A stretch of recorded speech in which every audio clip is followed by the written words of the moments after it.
I mean, you subscribe to OnlyFans, so I don't know what. Yeah, because Rachel has a fat ass. Continue. That's getting clipped. No one clipped that. No one clipped that. You have 12 black people in Latvia. If you're an orphan, you're starving. If stuff was done to you, well, any for all, everybody out there. I don't approve of Abdullahi said that people should be hanged. I think that's a bit too far. But Obama black that killing on Papa. Drop another thing. That's a break. That's a break. One second. So it's again, the actual draw happened, and so it's actually United versus Coventry. It's Chelsea versus Man City. Why did you do that to him, Mardias?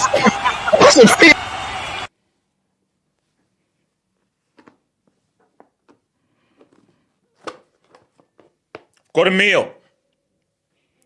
I have a meal. I've got a drink and I have a meal. Pasta and shrimps. Guys, this is going to be a fiesta. This is going to be a fiesta. Like the vid, subscribe, because we are going to feast. Tonight we feast. Tonight we dine, we feast. Merry Christmas and Happy New Year to everybody.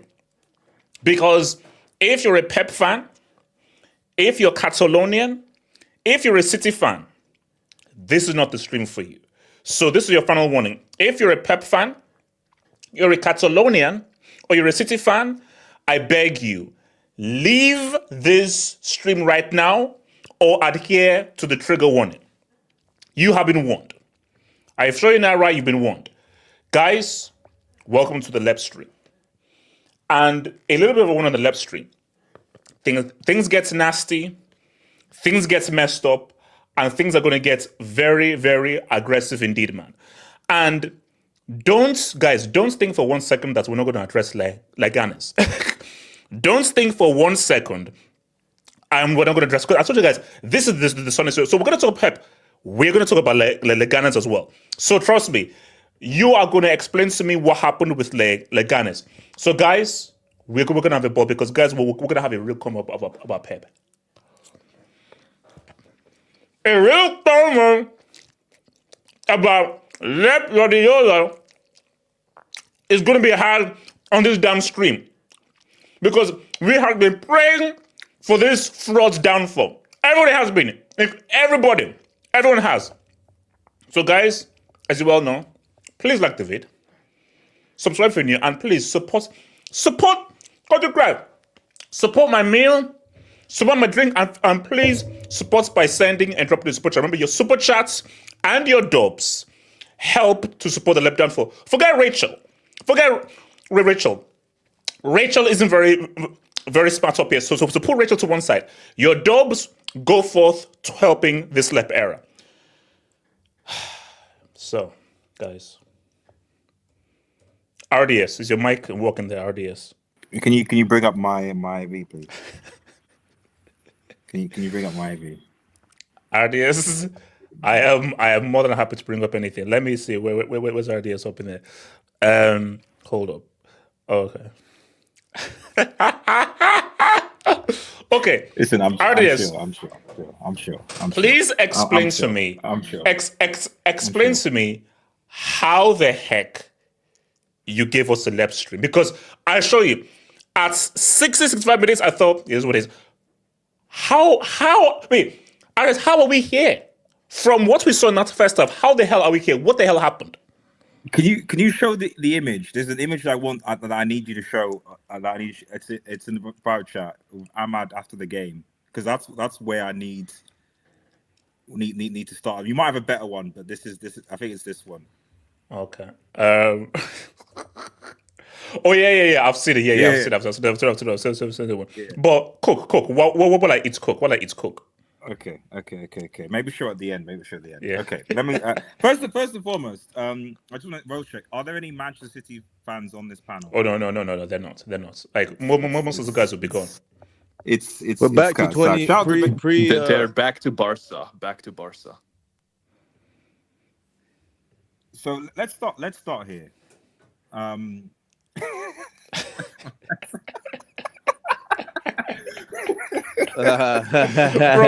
seriously, if you take that out of context, it's a very funny pick. But continue. Let's start there. Let's start there. Listen. Right. Okay.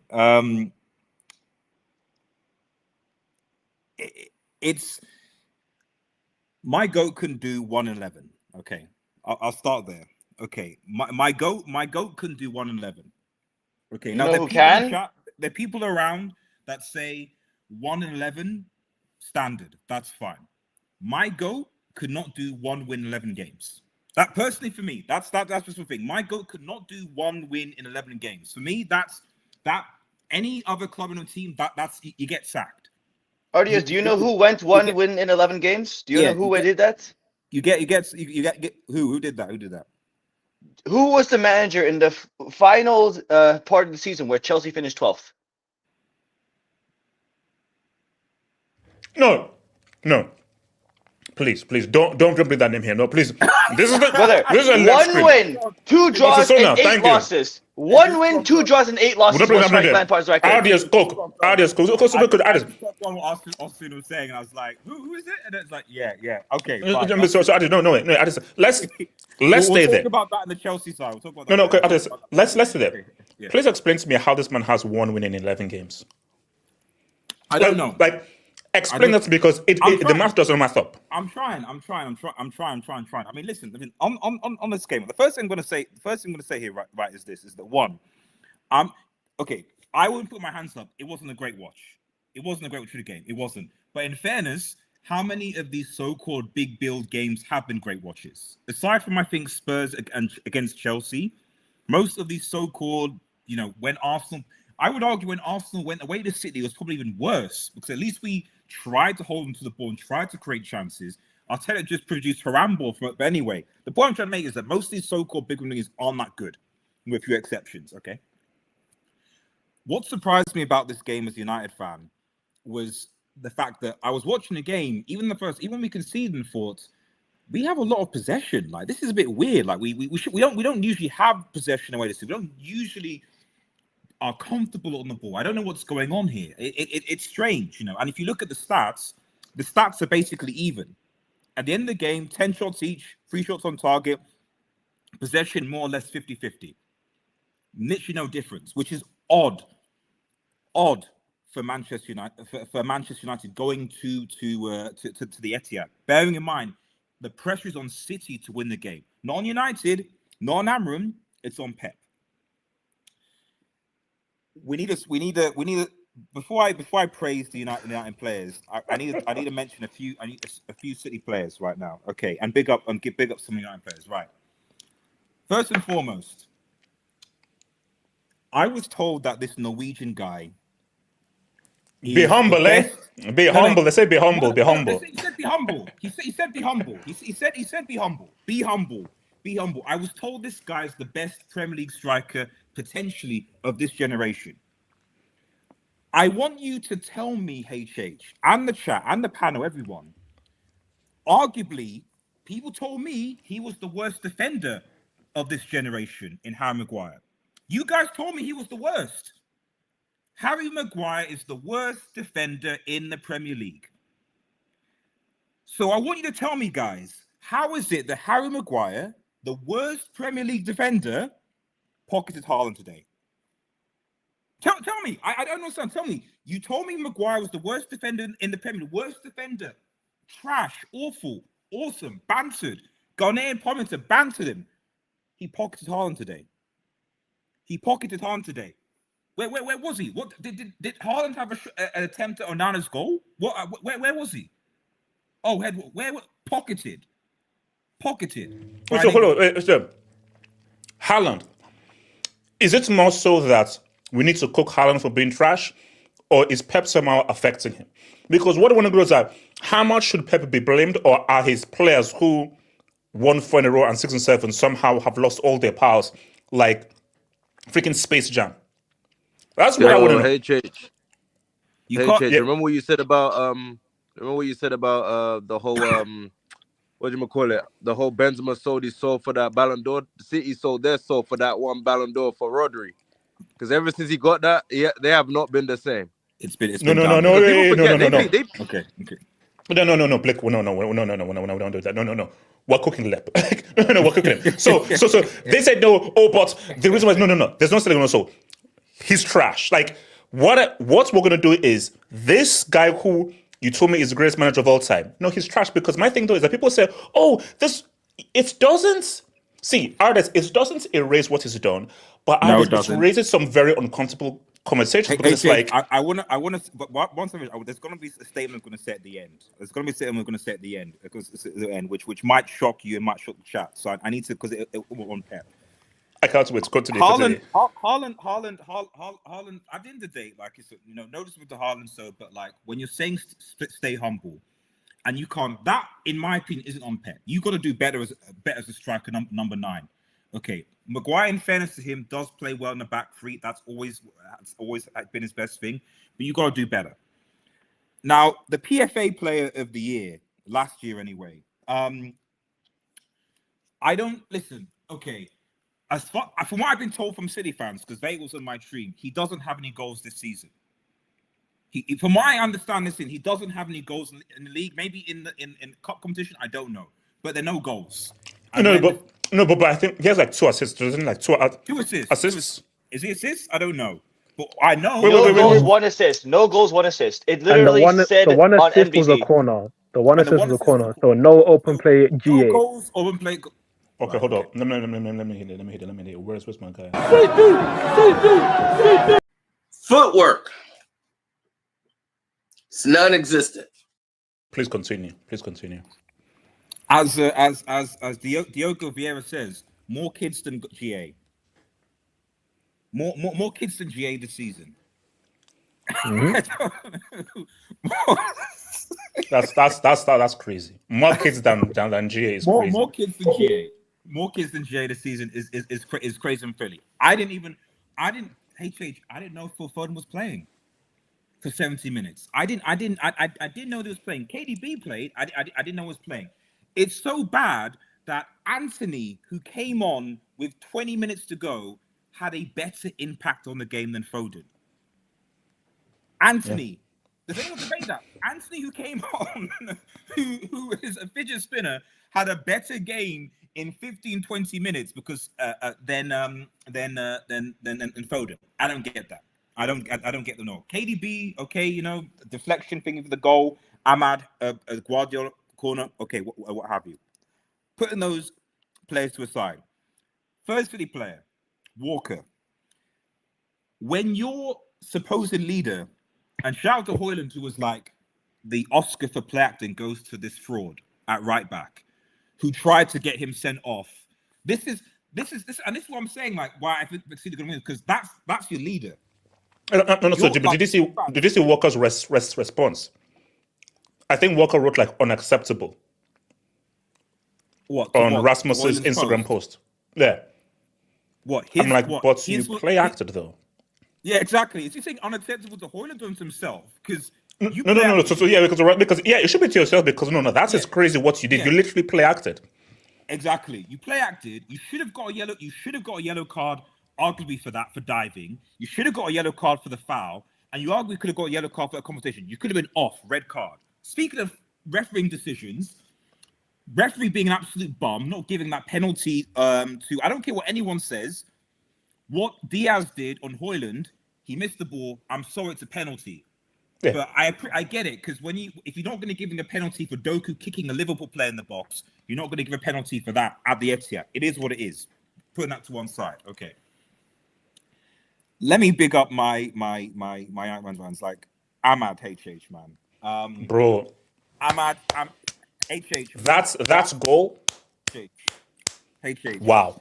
You know, Africans, we've been down bad sometimes. We've been down bad sometimes, man. It's down bad sometimes. Hold on, artists. If you dare start comparing him to Drogba, then I'll cut your mic. No, Don't you dare. Leave Uncle Drogba alone. I'm not yet. But Man said not yet. not yet. Wait, not yet. wait, hold up. Not yet. Yeah. Not yet. We're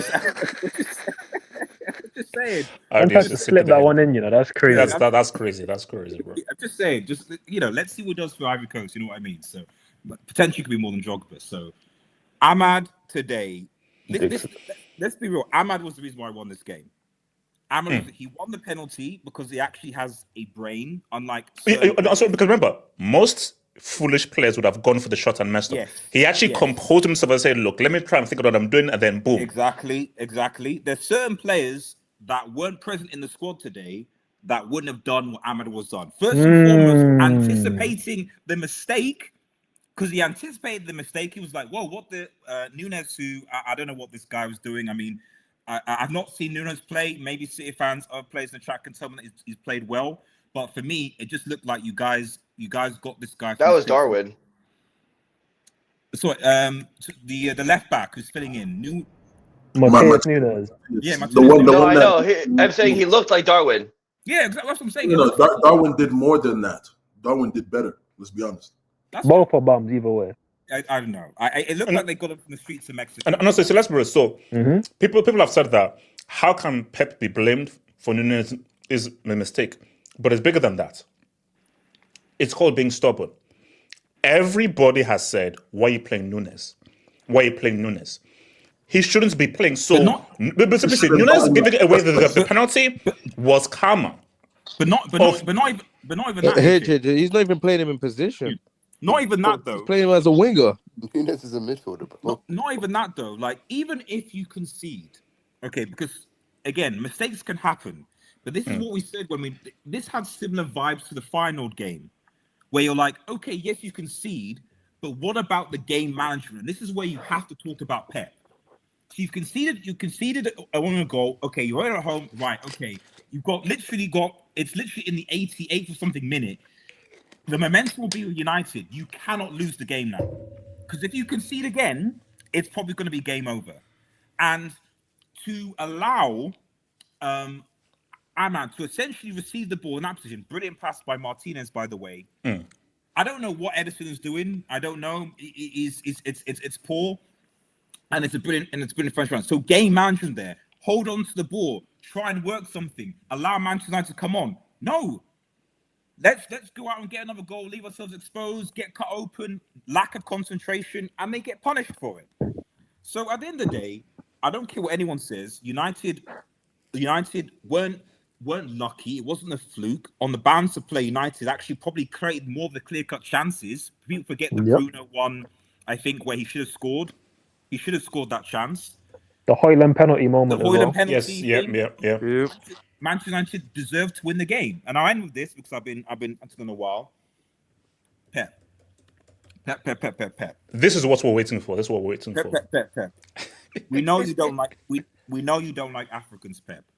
Oh Lord. We know you don't like Africans, Pep, man. Africa won today, Pep. Africa. So you see that photo? You see, RDS, you're a genius. RDS, you're a genius. Oh, the link. RDS, Wow. Now, this is what I call a scheme. This is how you were tying it all together. It makes sense. Guys, that's karma. That's karma. Just edit a picture of some cake there, and it's perfect. No. But see, the thing is that what happens afterwards ruin this image. This is the image you need to pick. This is the key image here. This is because his expression right at the thing, you know exactly what's going through his mind. What's going through his mind is, leave my bicycle alone. Leave my damn bicycle alone. That is what's going through his mind right now.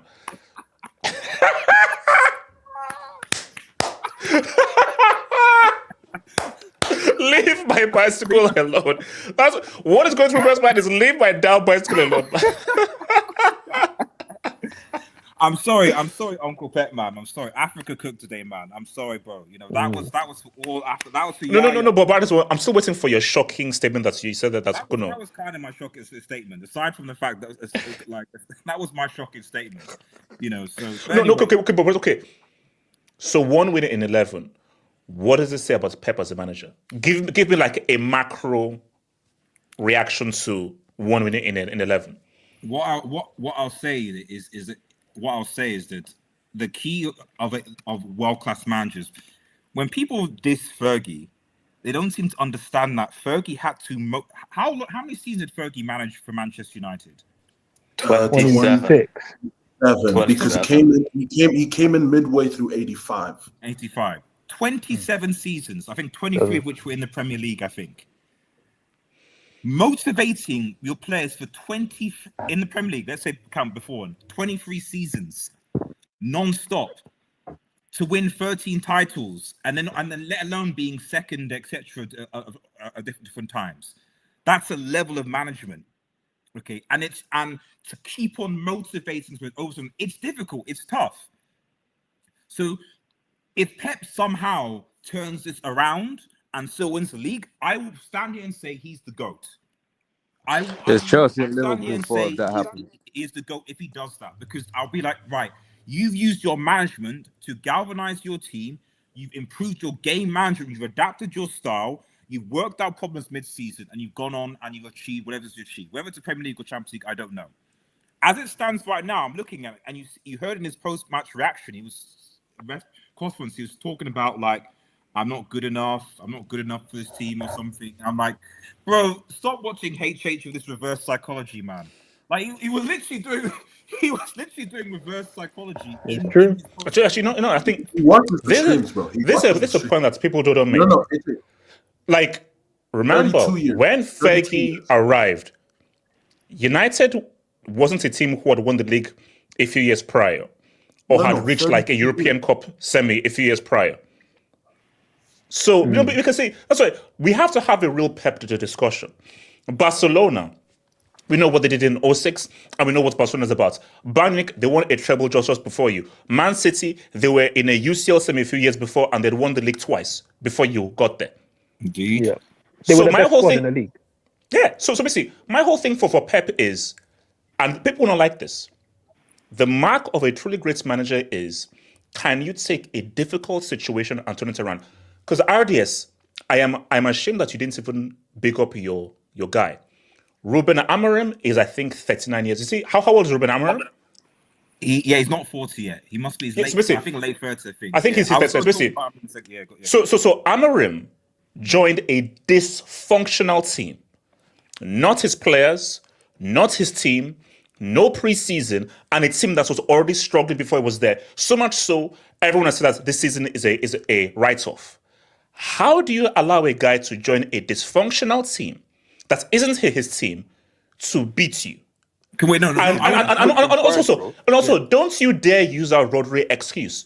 Don't you dare. Because my thing is that this is not his team. He's literally coming halfway through a season of a dysfunctional team, and he still managed to get this guys to picture. So again, Pep, you can't call you a great manager. Did you hear what he said about Chelsea? Wait, hold on, artist, what's it? And comes to you. It's worse. It's like, how do you allow this manager to dunk on you twice in the space of a month with two different teams? He was in Sporting, dunked on you in the UCL, left Sporting, came to United, dysfunctional, and then dunked on you guys in your own backyard. Bro, hold up. How? No, that's a slap. No, it isn't. Hold up. It's a slap. Hold on. No, because you see, something I want to say, because people, again, this is a statement that I'm saying that people don't want to agree with. Pep is a great coach. He's a trash manager. I'll say it again. Pep is a great coach. He's a trash manager. Because a manager manages situations. That's what a manager does. Whatever situation I have, no, I don't have my players. Players are gone. Again, let's pick up Fergie. He beat Bayern Munich in a UCL final without Scholes and Keane. two players who were vital for that team to work. True. Two players who were vital for the trip and were vital for even getting them to that final, beating Juventus. Without those two players, he still managed to find a way of beating a Bayern team that's were the superior team to him. Because the mark of a manager is when situations are hard and they're not ideal, can you manage to find a way of getting a win? What we're seeing is when things are not ideal for Pep, he can't manage to find a way to get a win. And by this guy keep on saying, oh, we don't have the Ballon d'Or player. We don't have the Ballon d'Or player. Pep, you are reinforcing that you're a fraud. So by coming up with this excuse, and also, you are adding fuel to the fire that you are a trash manager. Also remember, Sporting Lisbon were dysfunctional before Amorim came. Sporting were awful. Sporting were all over the place. So as it goes to the point, when you're talking about management, when you have a manager that can come in and coach and obviously work recruitment to change a dysfunctional side to make them, that is what good managers are. Good managers, it's not just about getting money and getting better players. You know, it's also about taking. So if, like I said, Pep Guardiola sees this and turns it around, then awesome. A testament to his managerial skills. But you can't be like, right, it's a dysfunctional team. Okay, let's see what happens. I don't know what to do with it. This is where management comes in. And final point, because obviously people want to speak. I don't know whether AR is listening or Arsenal fans listening and like that. So, because guys, Arsenal fans, man, this was your. If there was a time for you guys to win, if there was a time, but I just want to say, isn't it funny how life works? Isn't it funny how life works? Because really, if Liverpool and Chelsea did what they thought they were doing, Chelsea was still rebuilding. Liverpool, we are readjusting to Arne Slot. Arsenal are top of the league. Yeah, but look at how things work. You just assume that Chelsea would still be rebuilding. You just assume that Liverpool would have to readjust to Arne Slot. But look at how things have not placed right now. Funny. Strike when the iron is hot. And I must say, you know, like Arteta, you praise the guy, but Arteta's been in the Premier League for what? How many? 6, 7 seasons now? I think maybe 6 seasons, 7 seasons. This is his 6th season. His six seasons, and you haven't got one win away. At City. Wow. So hold on. Let me bring in Az. Talk to me. Wait, sorry, Ford. Talk to me. Ford. Listen, man. Big up the show. Big up the panel. It's been a minute. People are saying why it's been so long. Listen, I just had to make sure. Ford, you don't have anything to answer. Ford, you have nothing to answer. You have nothing to answer. No, Ford, I have one thing to answer. People are busy and people have work to do. No, listen, the real stuff was going in life, but at the same time, I had to make sure the op was really dead. And right now, we're looking at Pep. He's really dead. Listen, this nigga's done. The funeral food tastes amazing. Honestly, it's crazy. It's crazy, man. Honestly. Okay. So, Ford, this is still a PG show. This is the PG show. Audience, speech about. But listen, man, Hey, why do you never say the N-word? Okay. Anyways, before anyways, listen. That's a crazy allegation. Looking at City and this whole situation that's going on, the whole conversation years ago, for time it's been, if Pep was to manage Accrington Stanley, how good of a job would he really do? And now we're actually seeing an example of what happens when he's actually managing in a difficult situation, because you spawned into Barcelona with a great team. Yes, they didn't win the league prior, but you spawned in with literally the best academy of all time. Messi, Iniesta, all these people coming up, crazy situation. You go to Bayern Munich. They've just won the treble. Now, people say, we went to Man City. They didn't win the league the season before. Excuse me. Again, we all have eyes. We can see that they had clearly the best squad in the league. And the season before, United didn't win the league. Arsenal didn't win the league. They never won the league, by the way. Chelsea didn't win the league. Liverpool didn't win the league. It was bloody Leicester who won the league with 81 points. So that, you weren't taken over from some big force. It was clear that Man City were the best team in the league. They were the best. They had a really poor season with Pellegrini. You've come in and you've taken over the best squad in the league by far. So now we're seeing Pep manage in a dead situation. And not only is it like a bad few weeks, it's not a bad month or two. It's been, 3-4 months now of horrible, not just horrible football, but out of form. The results, the last 10 games, 11 games. It's been one win in 11. Embarrassing. 1 win in 11. Yeah. Absolutely embarrassing. And this is a culmination of his tactics and how he's evolved as a manager, because we saw him play beautiful football with Barcelona, beautiful football with Bayern Munich. And for the first couple of seasons at City, the football was kind of popping, I can't lie. But of recent times, going to 4 centre-backs and how you've taken away the ingenuity and creative ability of attacking players who are lighting up this league. players like Jack Grealish were lighting up this league. There was a reason why he went for £100 million because he's one of the best attacking players in the league at Aston Villa. Look at him now. He's an absolute bozo. Absolute bozo. You bring in these fast 1v1 demons on the wing like Doku and Sevilla, you think they're going to cook. They don't cook for shit. They stink. And again, it's only KDB that has a license to do whatever he wants, but he's just spamming and it's dead at this point. Seeing KDB spam the ball in 2024, it's not it anymore. And listen, you look at Golden Boy Philip Walter Foden, who, according to Pep, the most gifted young player you ever seen. Like, even though you manage players like Messi, okay, cool. Pep lies. He lies, but he still must have meant something bad. He must have said that this guy.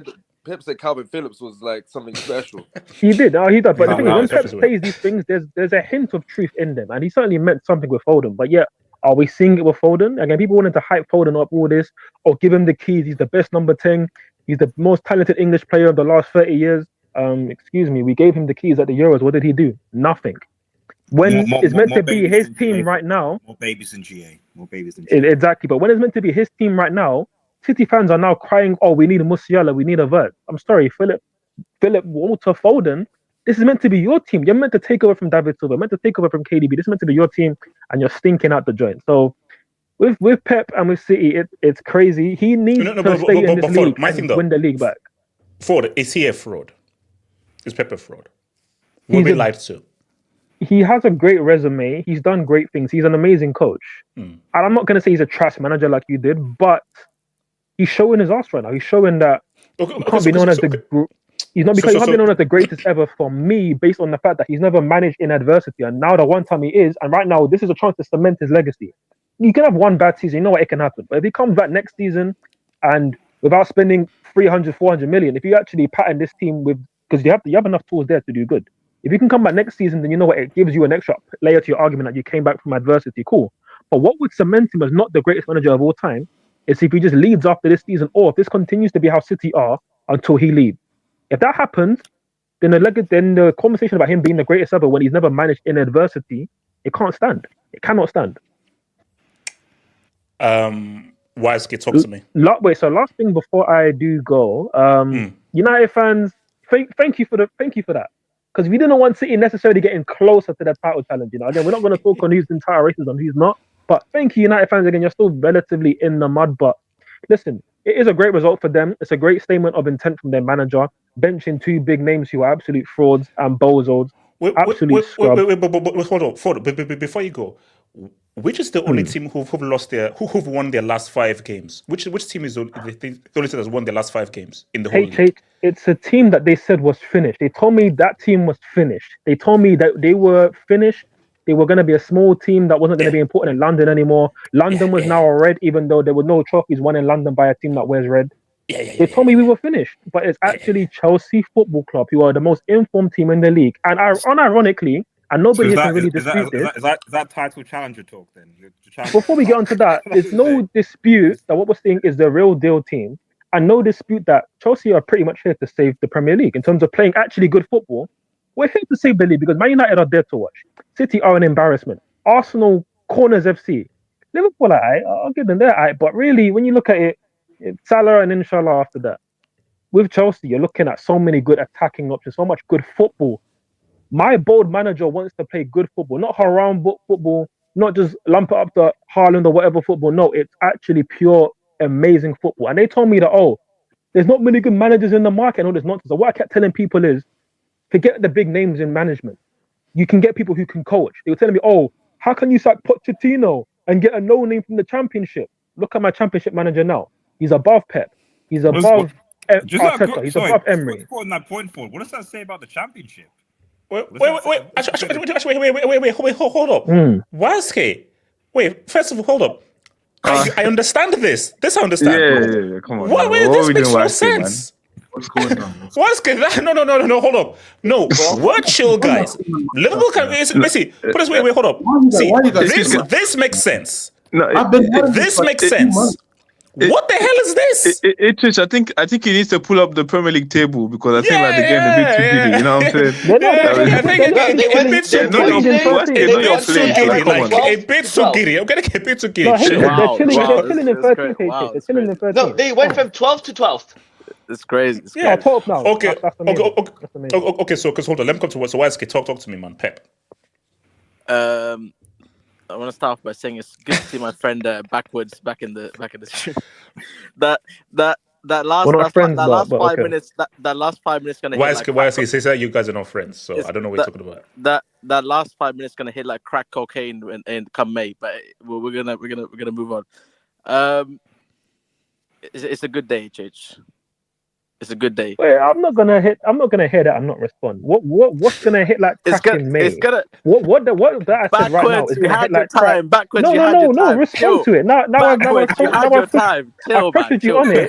Say what's gonna hit like crack in May. No, we're on record now, so say it. Go back to your cave. No, say it now. Say it. Don't be scared. Say it. What's gonna hit like crack in May? Tell me. I'll Chelsea. It's gonna hit like we move in RDS. We move in silence. Move in silence. Top four still the top. No. Kenny, pull back that chill meme. We're moving silence. We move in silence. Okay. I'll answer it soon, RDS. Don't worry. Everyone, look. We're not this the title race, man. This is us. Did you see what Jackson said in his interview? He says he doesn't know what a title race is. No. Voulez-vous, je ne sais quoi. Comme si, comme ça. Omelette du fromage. Why is it talk to me? It says title in bold. Look, I wanna marinate the pep talk for a second. RDS, just meet you, like, okay, that was a mistake. It's like, my heart slipped. Not on a title race, titles in bold. Like,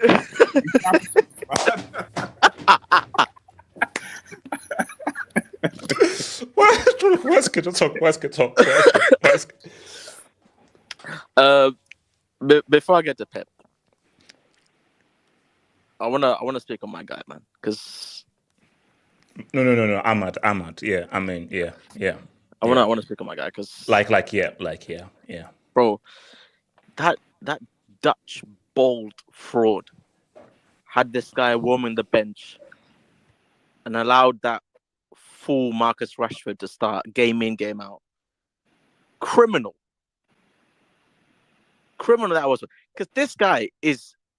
It's not even the talent gap between him and the rest of the team. It's not even comparable. Like the next closest is probably Mainu, but in terms of forwards, like there's not even a comparison. Like, this guy is on a different.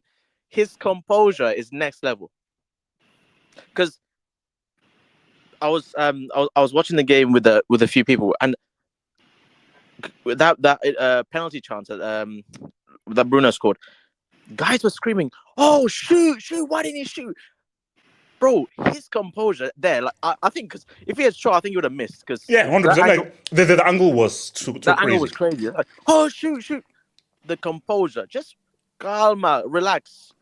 He took a touch. They glanced at Nunes. Won the penalty. Crazy composure. And what's good? Let's be real. 100%. I'm willing to bet my life 5 times over. Nacho and Rashford would have shot. 100%. Oh, they would have, yeah. 100% they would have shot. Or Rashford would like try to like Ronaldo chop and then shoot, like have some bullshit like that, man. So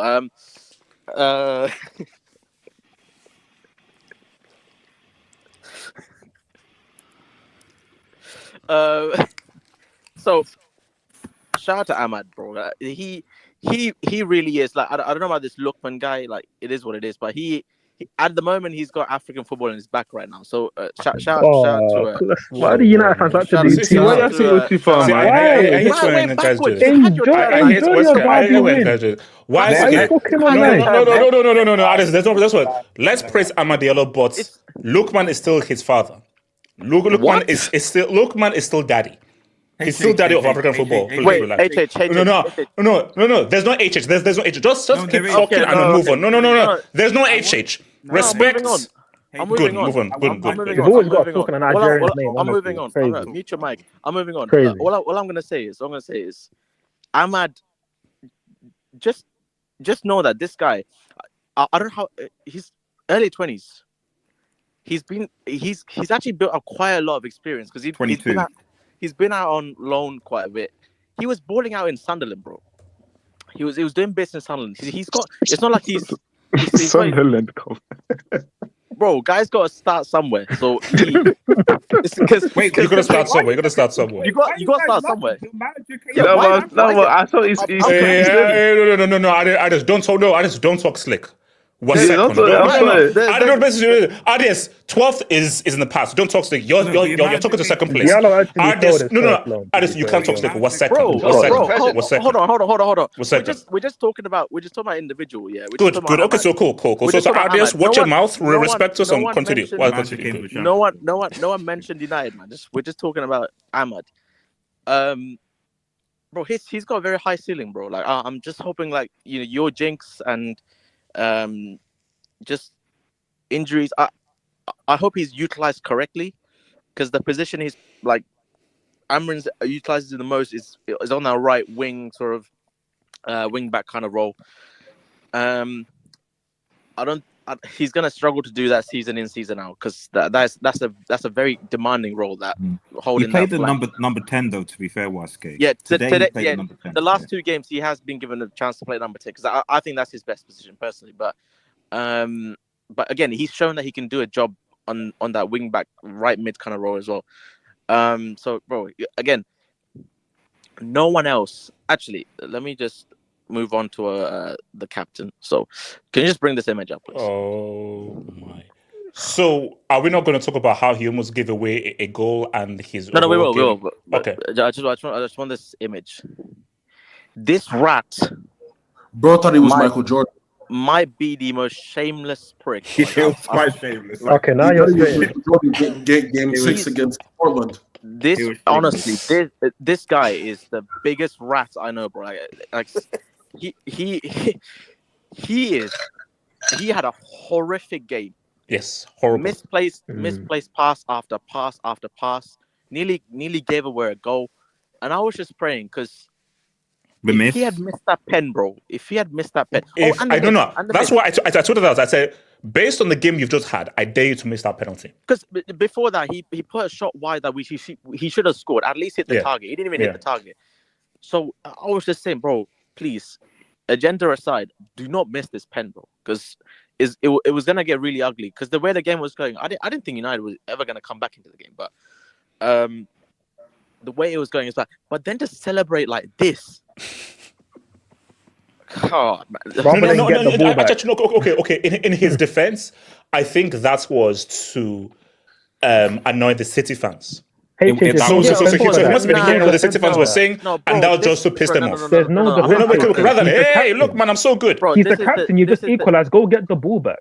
What are you doing about celebrating in front of the fans? He equalized in a Manchester derby, and instead of going, instead of moving things on, he went over the fans and done the shoulder shrug, bro. Like, and also, it's a damn penalty. It's a damn penalty. Which you should score. Say it. You're the captain of the team, and you're too busy emoting on the corner flag instead of getting the ball back and then restarting play. What is this guy doing? Gonna hate you. Let me just say, remember before it was fun, before it was cool, I was telling you he's the biggest fraud in Prem history. I was telling you that from time, HJ. You know that as well. Yeah. I mean, actually, no. To be fair, Haaland is getting up there. I think. Relax. Haaland is. Are you saying? Okay. Haaland is. It just can't put my. Wow. He's starting. He's getting there forward. I think. He's a bit of a fraud, but he's got some things to his name at least. He's got some for the Earl, man. It's another bad day. The office it is what it is. Waske, please. No, Waske. No. You know what I'm about to ask.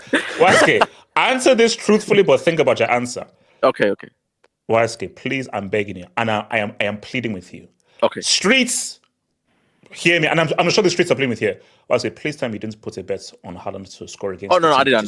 No, and I haven't for a while. I haven't for a while, to be fair. So good. I haven't for a while. LEP. Now, there was a point in the game. I think this might have been when they conceded the penalty, or when they. I think it was when they conceded the penalty. Could you pick up my AV again, please?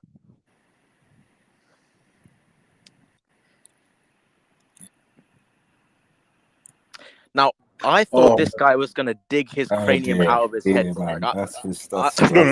Same. Like, I was actually worried for a second because those nails are like they're like deep in their cranium, bro. Like so. No, Wildescape. I thought that for the first time ever we'd see a manager's brain. So I thought for the first time we'd be able to actually pick a manager's brain as to how it works. So we'd actually see an actual brain. Can you pull my AV? I think that's the image they saw from the Man City's the changing room. That's what it looks like. That's what it was doing right there. You know what I'm saying? Damn, jeez. Yo, what the fuck is that? Kenny. Bro, there goes the monetization, man. There goes my energy bill. So, yeah. Also, what was with that high five? That high five after the first goal. Kenny's picture. Yeah, bro. No. That was odd. No. What was odd was his celebration after the goal. And then the waving, because I was like, it's sort of like, what was that about, bro? Because it's like you just scored, but you were not happy with how you scored. Because he was like, I was like, basically, put it this way, we're dealing with a cycle, and the reason why I'm so happy is that this guy, he is crumbling right before our eyes. He's crumbling emotionally and mentally. Because he never expected to be here ever. It was, I was very concerned because he held that pose for like a good 10 seconds or so. So those nails were digging in deeper and deeper. And then the press conference happened. Now, I agree with RDS. There's some weird reverse psychology bullshit going on now. Like it's gone beyond like football. So now he's going into like the realm of spirituality and all of this crap. Yeah, so, exactly. Because if you go to Pep's yard right now, I'm guaranteeing around his bed there's like candles and all sorts of shit going on. Right? Like, no, hold up. He says that I'm not good enough. Like maybe I'm not good enough. Yeah, he said, well, no, not maybe. He said, I'm not good enough. Yeah, he literally said, I'm not good enough. He said, I'm not. Yeah. So, and he said that multiple times. So now this guy's invoking reverse psychology to get results. Which is I thought Pep Guardiola would never go to that level, but here we are. But maybe that's he might have to go spiritual, like, because at the moment these dudes, what is it? He's barred from consulting the African gods. The African gods have said yes. Bro, I think it's like, what is it? Eight losses in 11 games, something like that, isn't it? Yeah, 8. I think it's one isn't win, it one 7? win, 2 draws. No, Pull one up maybe. So 8 losses, 1 win, 2 draws. The draws against Fine. I mean the Forest is above him in the table, man. Bro, that record. I'm sorry, and but mind you, if Bournemouth were to win their next game and City loses, yeah, that's weird. If Bournemouth beats West Ham by 3 or more goals, City are 6. Tomorrow. So with this, wait, under Pep, aside from the first season, have they been outside the top 4? Yeah, during the not COVID even in the season. first season, they finished in the 4th. COVID season, they were like 7th by like November or something. But then they got like 20 wins this season. And also remember, don't they play Villa next? Yeah, they played Villa. Yeah, they play Villa next. Bro, that's gonna be. I can't believe I'm saying this, but that's gonna be a difficult game because Emery is gonna be like, he's gonna be out for that game. Wildescape, they have Villa are in terrible and if somehow Sean Dyche beats Man City, you got to talk about Saka now, man. Sure, if you can't, we're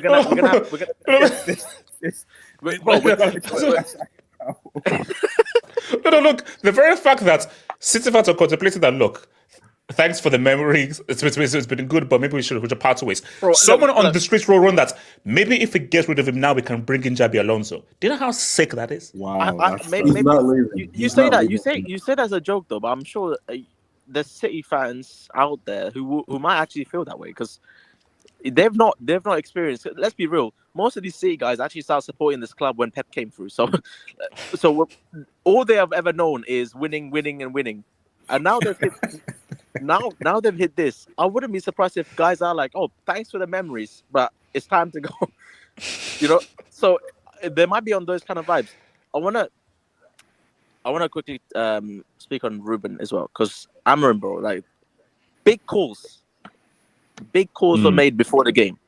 Like big calls were because to drop Rashford, especially Rashford, Garnacho is Hold on. Wait, was Rashford dropped or was he injured? No, dropped. Both dropped. Not in the squad. Dropped Both him and completely. Garnacho. Bro, not in the squad, not in the Dropped bench, completely. at home chilling. They were sent to training. Because I thought it was because he posted a video of him watching the game like at home and everything. So I thought he was injured. He's not injured. He's not injured. They were sent to training, so they were training, and then he watched it from the thing. So, but in fairness to Rashford, he at least posted something after the game. Garnacho, on the other hand, did not, which I think is interesting. But that's because Garnacho's the leak, isn't it? And that's kind of confirmed. He's the leak. Well, allegedly. So. Wait, sorry, 1 second. Sorry, Bruno. Let me just forward. You didn't even remind me. How, Pep? You had the exact. Yeah, you had the lineup, bro. You had the lineup, bro. Yeah. It's wild, bro. It's wild. You had Yay! We're talking like hours in advance, like. No, guys, like again, I think Pep's a fraud. I think Pep's a fraud.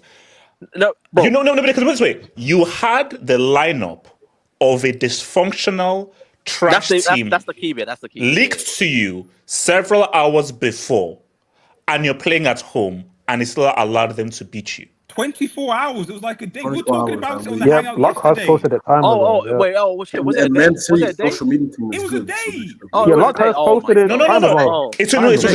No, because on last night's Hangout, someone in the street said, "Oh, you know that's the United lineup has been leaked." That was on last night's Hangout, so it's been 24 hours. Oh my god! You had the lineup 24 hours before. Bro, it's good to see he's putting his foot down already, Amram, because obviously the media tried to like get him to speak on why exactly Rashford and Garnacho was dropped. He gave us a pretty clear answer as to why. Like in a PR centric way, he said why Rashford and Garnacho was dropped. Also, Micah Richards, bro, you're a pathetic excuse for a journalist or a pundit or whatever it's called. No. Why is he's a clown? No, I know.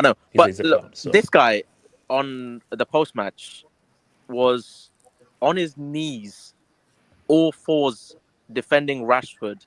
No, Wesker. I am pleased. Tell me he wasn't actually. So you mean figuratively speaking?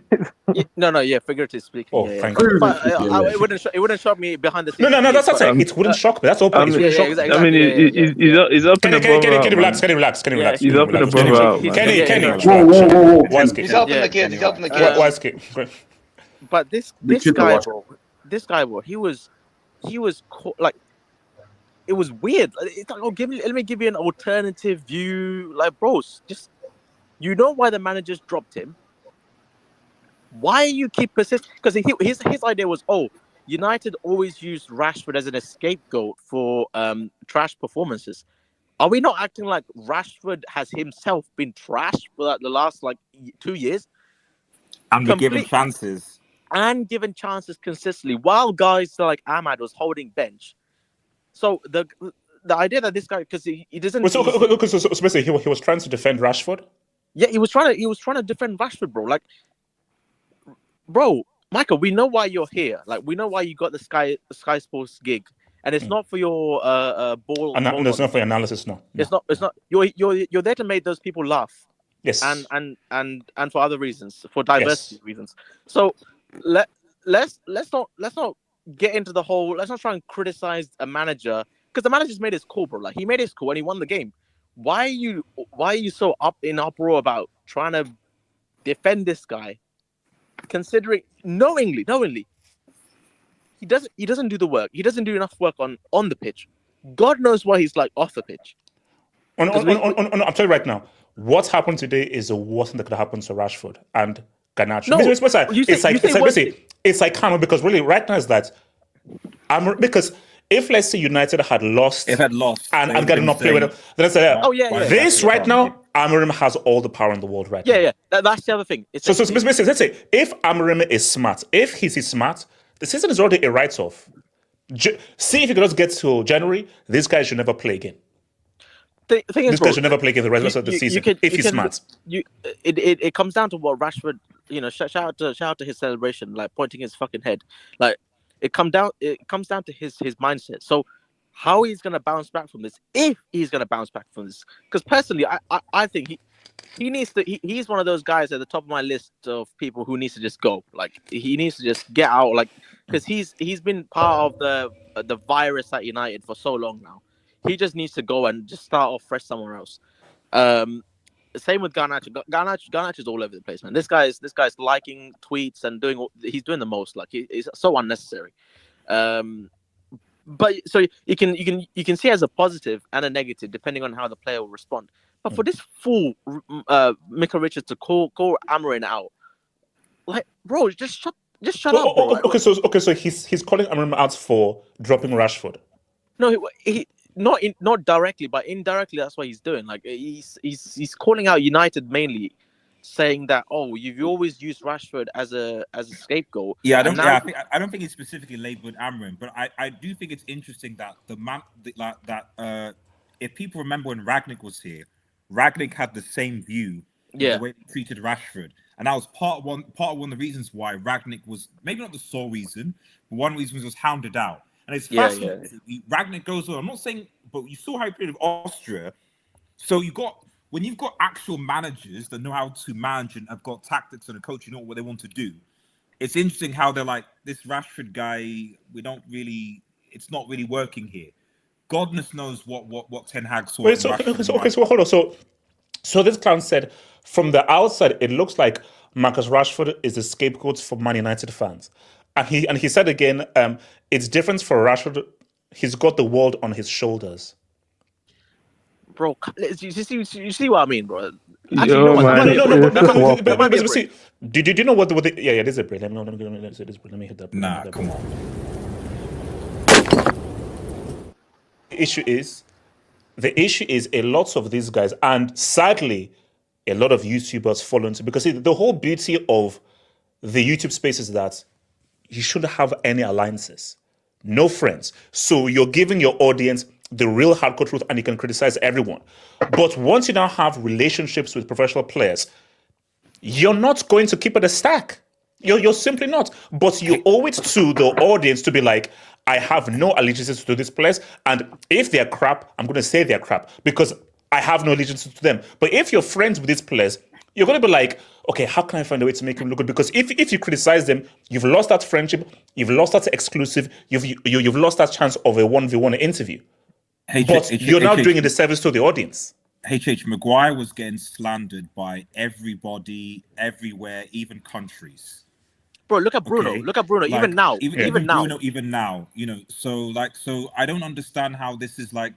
This is the disappointing thing of Rashford, right? Is that like at his age, at 26 and whatever, I'm thinking, where's the maturity here?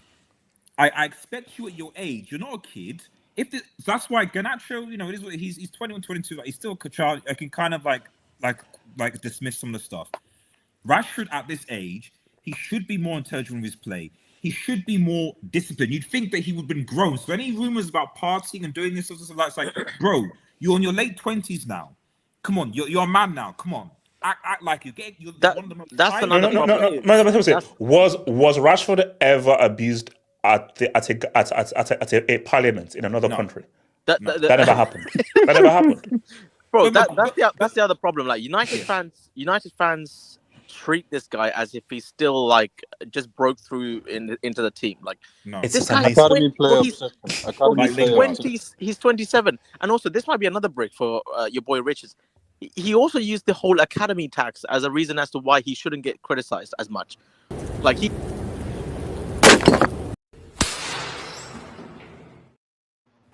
said that because he broke through the academy, he's a United boy. He said Garnacho's not as much because he hasn't come through the whole system, but Rashford though, because he's come through the academy. Like, come on, man, what are we doing? Look. I mean, like, here's the thing. Okay. The class of I- 92. okay. And I don't know, I'm a fan of Micah Richards. Like, that's very disappointing. Elijah, I'm not. So that's just me. So my thing is, you see, my thing for Mika is that I don't know how to say this, so I'm just going to say this. Mika, make us laugh, crack jokes. That's what you're here for. Yeah, bro. Be You're not here. You're here to be fun and everything. You're not here to analyze. And but this way, you're not a Stephen A. Smith who can balance analysis with comedy and actually has a journalistic background. You're not him. HH, never mind Stephen A. Smith, bro. He's not even close. He's not even touching Daniel Sturridge, who can actually give both. Daniel Sturridge. Bro, Daniel Sturridge. Sturridge is actually good. Bro, Clint Dempsey's higher on the scale then, bro. No. Listen, for me, Chris, like, seriously, every time this guy has tried to analyze, I'm like, this guy just talks fluent trash. Yeah. Basically, fluent Japanese. This was the same man who was saying that they have to build the team around Foden. They have to try to unlock Foden. I'm like, what kind of... Wait, are you seeing the performance that this guy's having? What trash is coming out of your mouth? My God. You need to speak on number 47 today. Number 47, number 47 was something else today. No. Seriously. This guy just chest, shimmy, shoot. Chest, shimmy, shoot. Chest, shimmy, crossfield pass. Short pass. Shimmy. That is the only thing this high guy has to give. And I think for the things that, man, if I could just put the ball inside the fishnets, people will not believe on me. Also, wasn't this the same guy? Was this the same guy who posted on his Instagram all the trophies that City won and his PFA Player of the Year? Think of that. Oh, Foden, I'm sorry. Why should we be criticizing you? Because you won Player of the Year last season and you won all those trophies. My bad.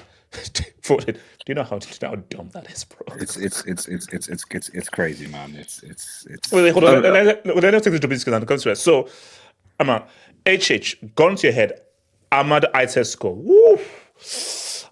Definitely in the 70s, for sure in the 70s. Give an African some love, HH, man. Come on. Oh no. So we're looking at like, bro, 75. What? 75, 76. Bro, that's as high. Bro, it's gotta be like low 80s at least. No. I don't think you guys realize HH gave Cristiano a 47. Okay, well, yeah, you know what? Guys in the 80s are like freaking Yamal and Musiala, so that's half. So basically, 75 is actually very high. That's especially for someone that young. Wait. So is anyone on the website? Is anyone? Yamal has to be 90s. What are you talking about? Peak Neymar. No. Currently, no. No one currently is in the 90s. Wait. So hold up. Well, Messi and Neymar in the 90s. Yeah. Wait. So hold up. HJ, you gave Doku Messi right now. You gave Doku a higher eye test score than Ahmad then. No. We're retaking the eye test scores. Okay. On Monday, we retake them. On Monday, everything gets. Guys, every week we refresh the eye test scores. Someone in the street, send me a screenshot of Doku and 77. Anybody in the streets who does it will be banned from this channel. Anybody in the streets who sends anything from YSK and YSK reveal the name of who sent you the screenshot so I can ban them from the channel. So and YSK, when they do, snitch them out so I can ban them from this channel. I do have to ask though, what's the lowest anyone's ever gotten? What's the lowest anyone's ever gotten? What's it called? Haaland is on 9%. Oh wow. What? No marks above. Man, that's generous. Dalot needs to be close to that, man. Dalot needs to be fucking close to that. Wait, hold on. So Blake say the shamelessness of Chelsea fans on every platform when polled are Chelsea in the title race always leads overwhelmingly in no's. Love how it rattles little bros. Oh no. Look at the thumbnail. We are not in a title race. We take just one game at a time. JJ, just one game at a time. JJ. That's how we they go. YSK is how we they go. YSK is how we they move. JJ. YSK JJ for road. Is how we they move. Yeah, no, you're gonna win. YSK is how we they move. JJ. You're gonna win the league. You're gonna win. JJ. Easy.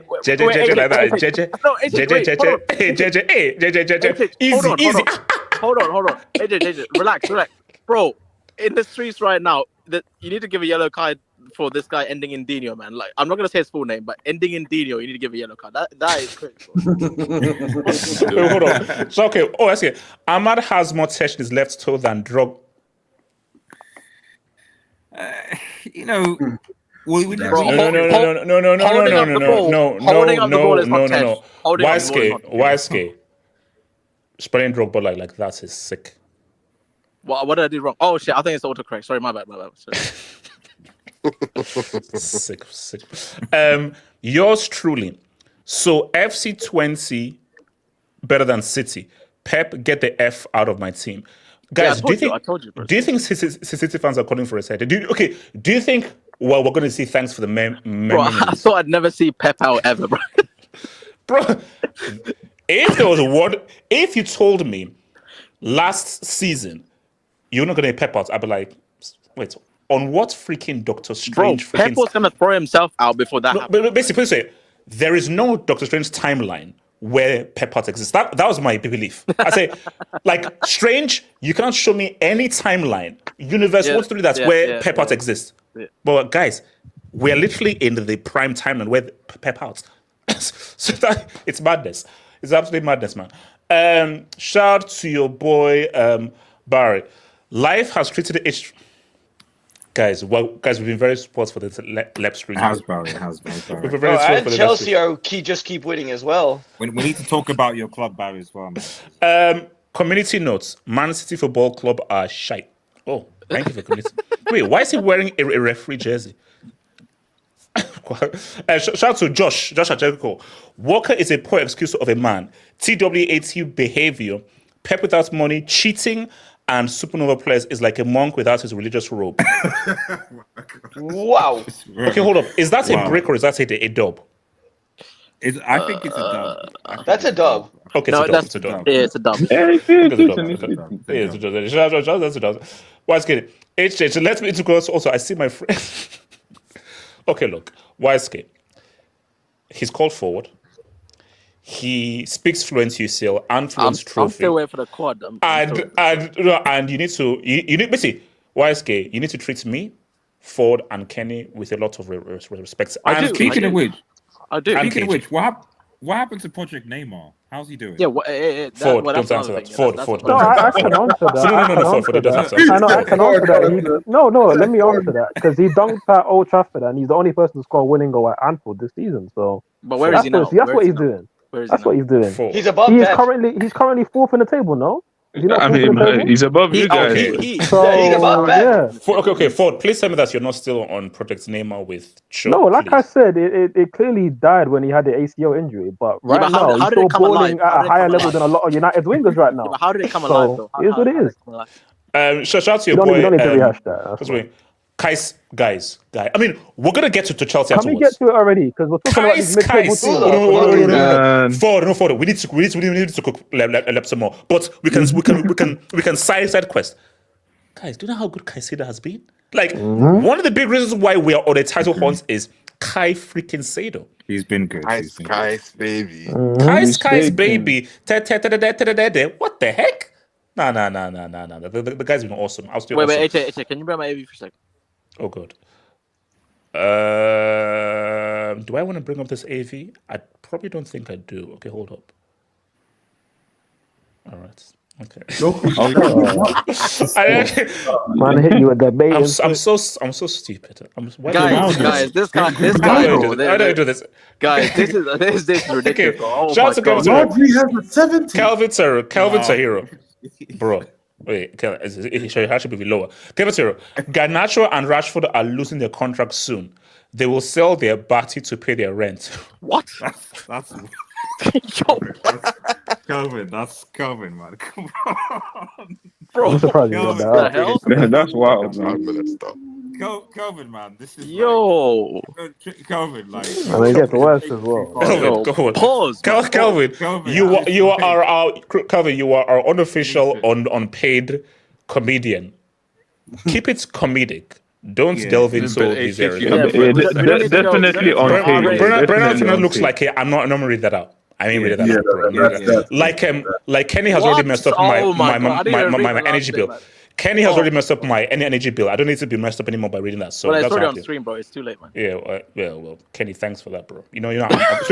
Kenny, if I freeze or get the flu, it's because of you. So, shout out to God again. HH, you dated Rafa, who slept with your best friend Phil. What the hell? If you brought Rafa to Wilton's house, her phone will automatically connect to his. Okay. I'm not sure where Kelvin's going. What's going?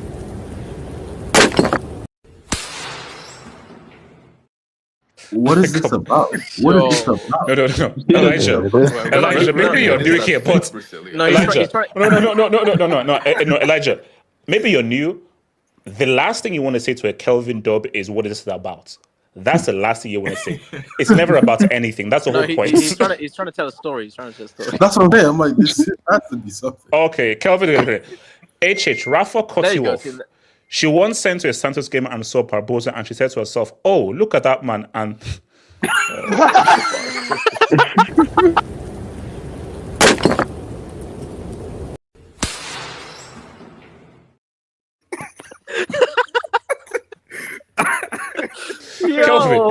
Kelvin, there's something wrong with you, bro. Why did this guy also donate €6 every single time, not 5? There's something wrong. Shout to Josh. Pep has to be okay. Pep is okay. Pep, Class A, Class B, or Class C? Class A. Class A. Class B. Kenny. Okay. Kenny, why not? Kenny, 1 win in 11. Why Class B or not Class A? I don't know. I feel like it still needs like a. Wait. No. Kenny, I'll say again. Okay, so Kenny, okay. Let me just put it. 1 win in 11, and the team they just lost to, their lineup was leaked 24 hours before. You have leaks in his own team. No, supposedly and that same team has a guy called Dadalot who scammed his way to a professional career. Why should you choose Class A? Supposedly it's 2 wins in 12. 2 wins in 12. Two wins in 12. So why not Class A? Kenny, it's not gonna affect your title race, but relax. It's fine. No, I don't mind it. You can put him. Okay, so basically Class A. So tomorrow, 9 a.m. sharp, he's going to be bumped into Class A. Wow, this is generation, man. It's crazy. Pep in Class A is wild. Shout out to Samasi. Carl, so remember, Samasi left the band because they hired a black man manager and joined Border Control is looking for us. Bro, she was losing her mind on the hold on. So Samasi, Kyle Walker Insta post. Haven't seen Kyle Walker Sorato since the time his wife asked him to stop seeing his girlfriend. That is true.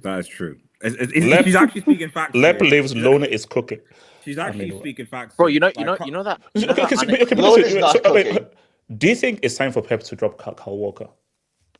No, you should have been dropped him, bro. That's why, like, Pep, it's how you handle situations. Because look at Rashford and Garnacho right now. You have to. Kyle Walker, this guy, he's clearly dealing with stuff. Please wait. Bro, he needs to stop picking players that have multiple baby mamas. Yeah, but can I just ask though, who's worse in 2024? Who's worse, Kyle Walker or Andy Robertson? Who's worse? Walker. No, Walker Robertson is awful. Worse. No, Robertson is horrendous. No, Robertson is bad. But the thing with Robertson is that he can still do something. There'll still be something that you can give him. I don't know. Giving up a penalty every other game. And no, I'm sorry, Walker, just for that acting that I did with Oil. Yes. Please wait. For that play acting and then for his response to the Insta post, yeah. And also for cheating on his wife as well. Wait, hold on. That black men don't cheat. How many baby mamas does Andy Robertson have? No, wait. HH, he didn't. You know what? X is crazy, bro. He didn't actually respond to that Rasmus thing. That unacceptable is the same unacceptable that there's guys on X used when Walker responded to the whole racist stuff. Like, so they use that. They use that to.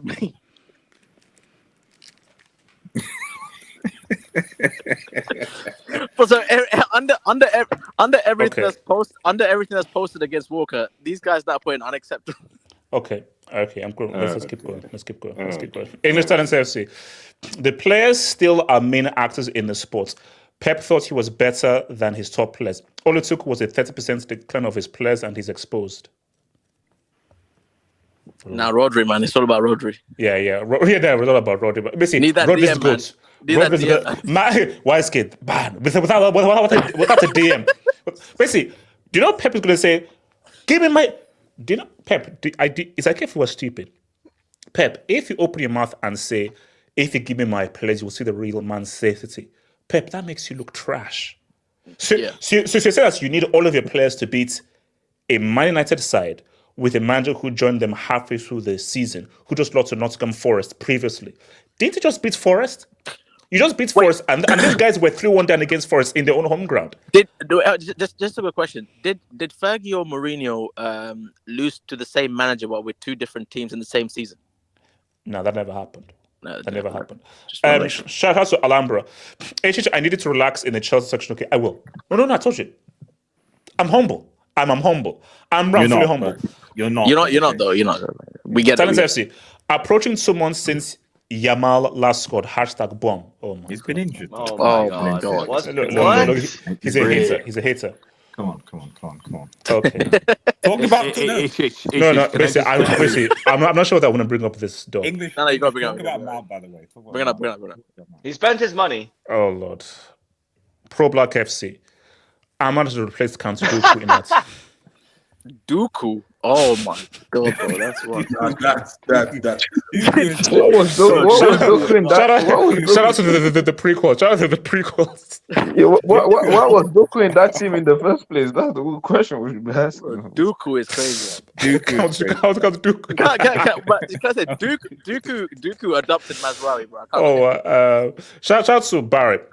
HH has a lot of guys unpaid in his channel. Pay up. Yeah, that is true. That is very true. Actually, yeah. Not wrong. Yeah, I bring in a lot of revenue, man. So okay, guys, you know what? You see, this community needs help. Guys, trigger warning when I bring up this dub. If this is what I think it is, no, it's probably not. But look at this trigger when I say this dub. Well, that's what I said, bro. It's a yellow card, bro. It's a yellow card minimum. It's a yellow card minimum, bro. You are lucky that I don't have my bro, this is what happens when you make it out the AFCON refereeing system. You're lucky I don't have my cards with me. Wow. You're lucky I don't have my cards with me. Wait, point to Dino's number on his shirt, bro. That's yellow enough, man. That's yellow enough.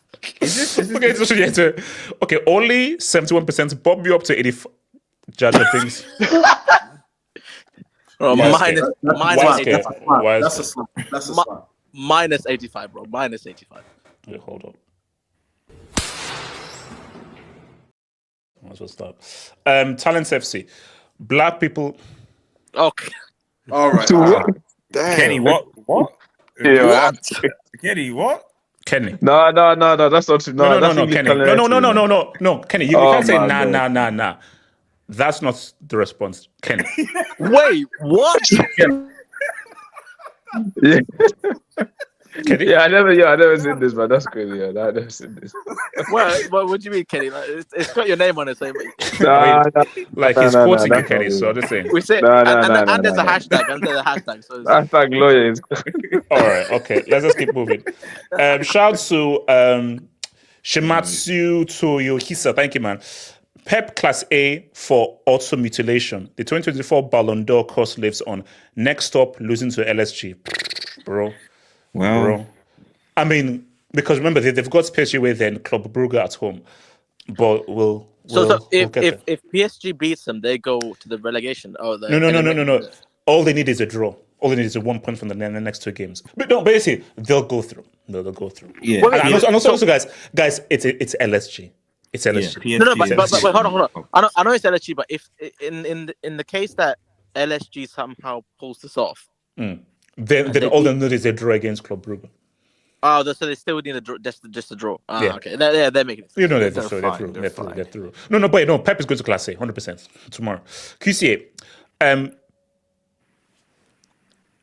It's not happening. Calm down. A manager already got fired today. Pep is down. Pep Comunicado is mad. 2 managers got fired today. Hold on. 2 managers. Yes, 2 managers got fired. Wait, today. who's the second one? Russell Martin. Russell Martin. Yeah, he lost 5-0 at the crib to Tottenham, so he got fired.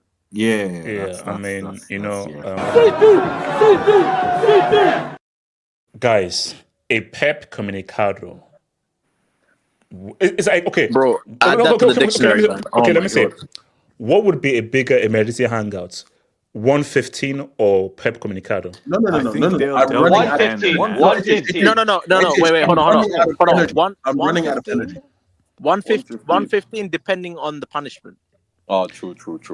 Yes. What if? Yeah, that's true. No. So basically, if 115 is relegation, then we're doing Yeah, like a 100%. What if basically, I'll just leave the stream on for one week. what if 115 leads to previous titles being revoked and Stevie G Does it- ends up with a Premier League? Does it lead to a relegation? No, you gotta Actually, no. Bro, if it's a Juve thing where all your titles get taken away, okay, now And you that's get the relegated. generations. Then we're having a ball. Can I just do my little piece on Pep real quickly? Can I just say this Yeah, guy go for it, is go for a it, go for it. massive fraud. The only thing he's good at is beating up on smaller teams when he has better players than them. He's not that good at matching up against teams that are equal to him in talent, which is why he's won 1 UCL in the last 13 years, despite having every single advantage that he could possibly have. I do think that these players have mentally checked out. Like, it's actually incredible how little effort they put in. Guys like Vardy all just like trying to do a back heel on the line, letting it go through. I have a feeling that they know something we don't. And maybe they are getting relegated. Maybe they are having a massive points reduction that will make relegation inevitable. No. I think that's too 40 chess. I think they're just trash. I do think that, like, one thing I will say that, and also let's be real. I know what we want, but I am in agreement that the worst that's going to happen is like a slap on the wrist. Like, the worst that's going to happen is like a 6 points or 10 points deduction. That's the worst that's going to happen. It's gonna make even if it's no matter what the punishment is, if there is a punishment, it's gonna make Pep's like achievements with City look less meaningful. To be honest, I always thought Klopp was a more talented manager than Pep. Just to let you guys know, that doesn't mean he's greater. He hasn't won as many trophies. I just said Klopp was a more talented. Bro, imagine how he's feeling right now. Imagine how Klopp is feeling. Yeah, probably depressed, but who knows? I think that the problem, right, is with this whole GOAT debate is that there's no actual answer to the GOAT manager debate. It's that, like, there is no answer.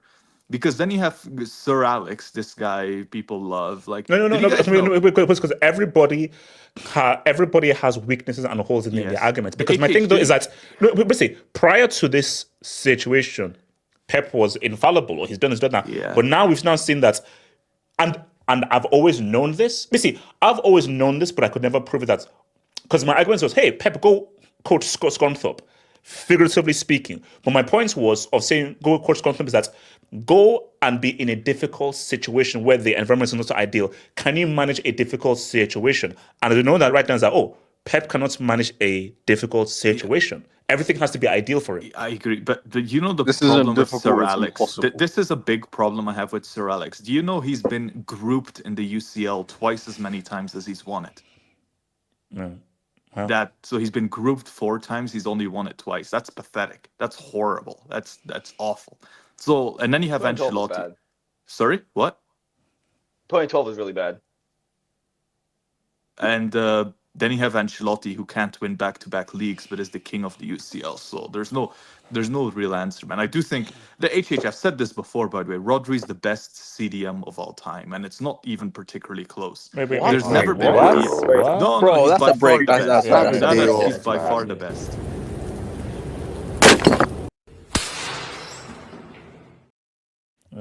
Okay. The funny thing is, everyone's like, "Oh, that's a brick." And also, on this said, remember, you said CDM. Do not use goals in your arguments. Don't use goals in your arguments. Okay, what about decisiveness, importance to your team? How bad is the team without you? How good is the team with you? What about that? No, because okay, do you know why you can't use that? I would be with you if City had a debutant DM and they were still losing. Honestly, this man is not playing with a DM. Hey, I've got even better. So because people say Rodri, it only makes sense if he's playing with another DM and they're still losing. It's like, man, look at how good he is. They don't have a DM. You're literally playing without a DM. He's so dominant. He's so dominant defensively. He completely plugs every single hole. Wait. On this message, you know, you didn't listen to what I just said. I know. They are not playing. His qualities. But like his qualities as a player. But on this message, these qualities don't matter when we are looking at a team that is not playing with a DM. Name me someone better. Kante. No, Kante, no, Busquets, Relax, Makalele. relax, Don't relax. make me You know what I'm laugh. saying? That Relax, Kante, relax. Busquets. But on Vieira Undisputed plays again. both, Wait, man. hold up. Undisputed. Do you know why everything you're saying is a moot point? Casemiro. It's because this Casemiro, team. oh Wait, my wait, God, hold that up. fucking clown. Undisputed. The reason why it's a moot point is because this team is playing without a DM. How can we show what Rodri missing is about when the team is literally playing without a CDM? It will only make sense if they're playing with an inferior CDM and we're not They're seeing playing how with bad they are. Lewis. That's literally who's playing. No. And bro, I think he puts like Bernardo Silva and what's it called, Gundogan up in that piece. Listen, okay, here's the Yeah. thing. Here's the thing, right? The thing is, Verratti. like, Rodri is just more complete than any of these guys. He's a far better passer than Conte. He's way more physical than Busquets. He's way better technically than Casemiro. There's not a single guy you guys can name that is as complete as Rodri. Can I ask, has he always been this good, or is it just the last 3 years? Has he always been as good as you're saying? Like, even, did you guys remember? Do you not remember him like deciding so many games in the 21-22 season against Liverpool? That long time. No, but I'm asking you, has he always been this good, or is it just the last like 2 years? No. He's a joke. Like every time. So on Undisputed, Zubimendi came on in his place in the Euro final and Spain not looking any different. So I'm sorry. They were I'm actually sorry. better second half Like, without him. The Rodri, Ford, thank you. Zubimendi came on and they looked better. So basically, But can I even add to that? That's Euro final. I don't want to hear anything about Rodri. Can I add to this quickly? Because if Rodri was undisputed the best DM of all time, he wouldn't have been benched for a Champions League final 4 years ago. That was during his time. And what We're happened? talking about Rodri over the Champions They League lost, break. and then, He was when benched he in the came final. on, and then when he came on, they won. So when No, he but started, he won. would and he Casemiro decided, get and benched in one the day Champions he League got benched. final? guys, he's coming. Would Kante get benched for a Champions League final? Because Would Pep is a Busquets get retard. benched for a Champions League final? They wouldn't. Wait, hold on. Okay. HH, he's Wait, reached hold on. Undisputed.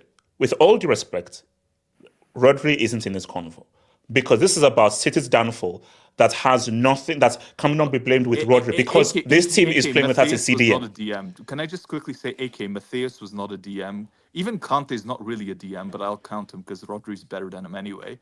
Vieira. Vieira's not a DM, and Rodri's better than him anyway. Talking about, bro. Basically, Rodri is not better than Busquets. He's not. Can I just say, right? I'm honestly going to say this because it's true. Busquets physically was a pussy, and he was the reason to why Barca got destroyed in so many games. You don't. No. Wait, hold up. If you read the game well and you're smart, you don't need to be physical. It's about reading the game. Destroyed in so many games physically. Destroyed by Bayern Munich. Destroyed by Juve. Destroyed by Roma. Hold up. Wait. Hold up. RDS, YSK. What happened in that FA Cup final with that kid called Obi-Wan Kenobi? What happened in that FA Cup final? Was Rodri playing that final? Yeah, 100% he was. 100% he wasn't. He wasn't. Also, on Spitz as well. Wait, hold on. Isn't there a game in the Euros and Germany where literally Rodri is being dragged on the ground by Musiala? Hold up. Hold up. In that same Euro final, didn't Bellingham not make him, and then he then got injured, and Zubimendi had to come on to do his job better than him? Real quickly, On Spitz, are you hold up to that? Are you going to talk about LEP or not? Let's get over to that because we're not talking about Rodri. Overrated. AJ, can I go All I said about Busquets, right, is that you guys can't even name me 5 great Busquets games where he was the standout player. He's not. I can't name you 5 great Rodri performances. We even spoke about Chelsea. I can't name you 5 great performances. Let's get off this Rodri. So hold on. Okay, so what's it called? KJ. Yeah, KJ. Talk to me. KJ. No, KJ. I heard you say something. Because I told you, I'll go to a lecture because I've got this boss key so I can hear everything. You said that this City situation is like really, really bad. Yeah. So I think you're maybe trying to defend Pep based on the difficult thing that he's been out. So KJ, I want you to elaborate on that, please. Of course. At this point, we do have to start looking a little bit more. I'm going to put my hands up. It can't just be recruitment. It can't just be personnel. I'd say one, it's definitely the system. I think Pep has shown this sort of previous unwillingness, but unwillingness. But on that point, because it's what I said undisputed. Your DM is injured. For some strange reason, within your squad, you don't have a deputy DM. Isn't that an indication to change your system? How can you play the same exact system without an actual DM? What you have to understand is Pep is sort of like, I'll compare him to Russell Martin in this way. Russell Martin, we see how bad Southampton have been, right? Russell Martin was one of those. Southampton. No. Russell Martin is one of those managers who I was reading an interview that he did in the Athletic a few weeks back, and he said that it's eventually going to work. Right? His belief was that if Southampton kept playing that way, it's eventually going to work. Pep is one of those managers who thinks that no, we do not need to change the fundamentals. It's eventually going to come back to parity, essentially. And I think he's sort of in his head, he can't sort of deviate from that. He genuinely thinks that the only way to play. Some managers are like that, right? They genuinely think the only way to play out of a back patch is to keep going until it just sort of becomes right. But that's his problem at this moment in time. He does need to change the system. I agree, right? He also needs to talk to his players to try and that's where the man management has to come in, right? These guys have won everything there is over the last 6 years. They've swept every team, right? But they need to, at this moment in time, they need a different kind of voice. They don't need a voice that tells them they're the best, because they've been the best. They need to tell them, now you're the underdog. You're going into every game and every team thinks they can beat you. You need to find that that mentality, that belief again, right? And you have to remember what it is that brought us to this level, because you can't just fall off this level based on one summer and think there's not a problem, right? There has to be something within these players that's making them do mistakes. That at the same time, I'll say this, right? City's performance today, at times they were dominating, at times they let United have the ball. Defensively, they are not very good right now. What's it called? I'd say that pass from Martinez, the amount of time he got. On top of that, Diallo sneaking in between the centre backs, right? And then getting that time and then taking that touch, right? We can talk. The first goal, I'll say that's Nunez, right? And that's. Can you also speak on KJ? Can you also speak on Haaland and Foden as well? Of course. Haaland, Foden. I'll say this: Foden has fallen off a cliff. I don't quite know what it is, but it started the Euros. Let's be honest; he was very underwhelming. He went into those Euros. He kept getting hooked off, and whenever he got hooked up, the superior player in Palmer showed who he is, right? He showed who he is, right? Foden, I don't think he's lost his quality, but again, there's something that Pep needs to sit him down and talk to him, right? And he needs to about his kids, being safe. Sorry, you said? I think he's trying to say that it's trying to imply. Continue. Oh, sorry. Fair enough. Durex. When it comes to Haaland, right? Haaland is a player who, when the team isn't creating any chances for him, we know that he's a nothing player. I think he had 6 passes in the game today, right? Six touches, not passes. 6 touches in the game today, right? Yeah, 6 touches in the game, right? Yeah. We overlook that kind of stuff when City are winning because he's scoring goals and it's irrelevant, right? But now the City are losing, it places a greater emphasis on now you need to develop those elements of your game. But at 24 years old and doing what he's been doing, I wouldn't say it's impossible, but it's far-fetched to believe that Haaland is just going to become this centre forward who can link up play and all that stuff, right? He is what he is at the end of the day, Haaland. And like I said, the only way you're going to win is if HH was making the argument they don't play to their strengths. I disagreed with that, but at this moment in time specifically, they almost can't. They are in a situation where there's so much going wrong everywhere on the pitch that Haaland has just become an afterthought. If he scores, he scores. If he doesn't, it's whatever, right? Because everything else is just so bad. Regarding the Rodri agreement, I would say this. Rodri, like I said, City only picked Arsenal for the trophy last summer. It was incompetent of them not to buy a DM last summer. It was incompetent of them not to buy a DM the summer before. It was incompetent of Pep to think that a player playing 60, 70 games a season is just going to keep his fitness, right? Pep is a manager who's argued that we play too many games. The logical thing to do is to buy someone who can plug that hole if Rodri's not there, and that's the incompetence on his part and City's part. Now, regarding how good Rodri is, I'll say this: he's arguably the most complete DM of all time. I'd agree with that, right? The argument that we have that we're calling Pep a fraud, I disagree with that.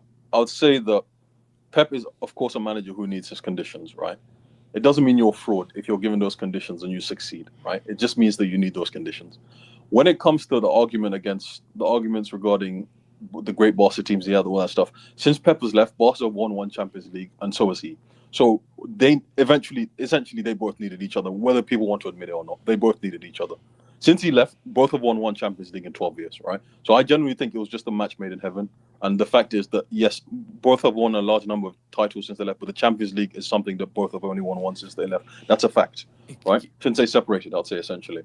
Now, in order for City to move forward, they do need to make some adjustments in Christmas. They need to buy. So it sounds like sacking. They shouldn't sack Pep. No, HH. The thing is, if you sack Pep, who are you going to bring in? That's the problem, right? Someone that can win more than 2 games in 12. This is the thing. You're going to bring in Amorim, but that you know what's the problem, HH? City have built the image of their club so much in Pep's sort of vision of football that ripping it up over 10, 12 games is not realistic. Now, let's say City are mid-table, it's not going to happen. But let's just say, right, any team, like I said, any team feels like they can beat City nowadays. If City are 10th or 8th or 9th in Christmas, at that point, the decision has to be made. I still would not sack him. Okay. But HH, if you want to rebuild a team, who are you going to hire? This is the problem. Can I answer that one? KJ,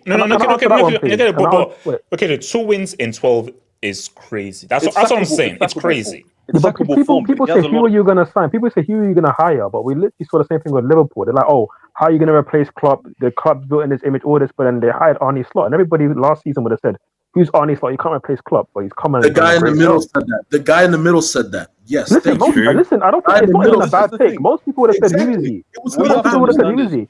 Wait, let me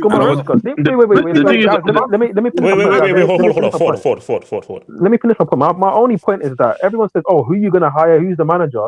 People are so attracted to the names. And I said it earlier, my whole talk about Amorim and even Pep right now. Like, people talk, oh, who's the manager? Who's the manager? It doesn't matter who the manager is. There's managers out there. They may not have the biggest names. They might not have the best resumes, but there's guys who can come in with a fresh look, with fresh ideas and get more out of players when it's gone stagnant at a club. And it's clearly gone stale right now. Maybe Pep can turn it around. No, but you can't tell me there's no manager in the world who can't do a good job with Man City's players. Because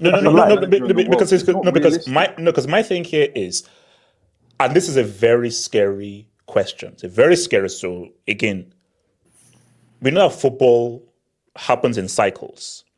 Systems change, things change, and just the way that people play change. Now, I don't think this is true, but I'm just bringing it out there. This Pep philosophy and what he's had that has been dominant for so long and has had a chokehold on this 38-game format for so long, are we seeing this now hit a brick wall? Now, I'm just putting that out there because you could just say, hey, they get a CDM in January, it's back to default settings. But just one of those things of where football happens in cycles and you need to just sort of refresh your ideas every time because the way the City team is playing, I'm like, forget Rodri. These dudes ain't creating chances. These dudes have no imagination. I don't even think that is like for me. It's more the players. Yeah, exactly. Like, I think Man City has like the fourth oldest squad in the league. Like they have a lot of aging players.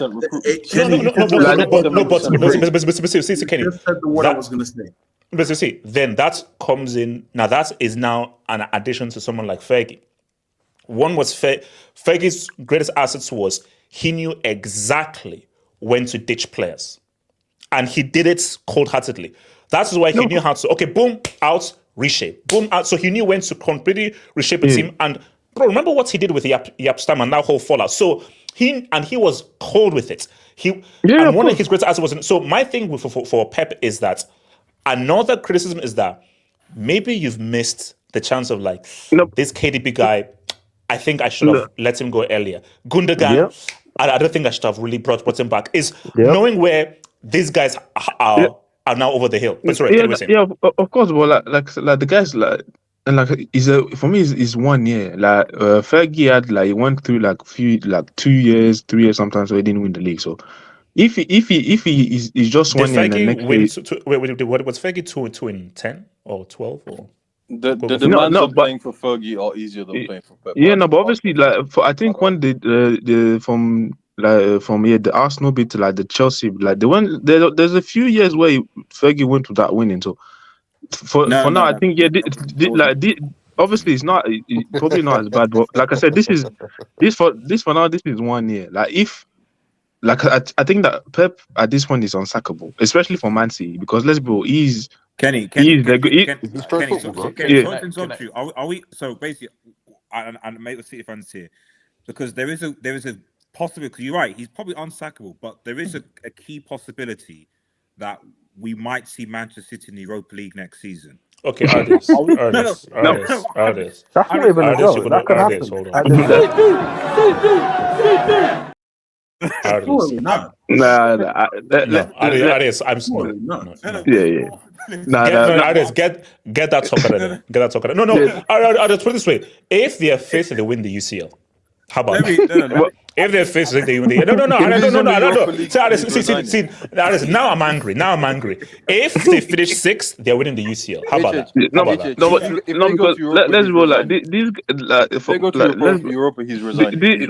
For Man City, this guy for Man City is like this is crazy. Hold on. Thank you.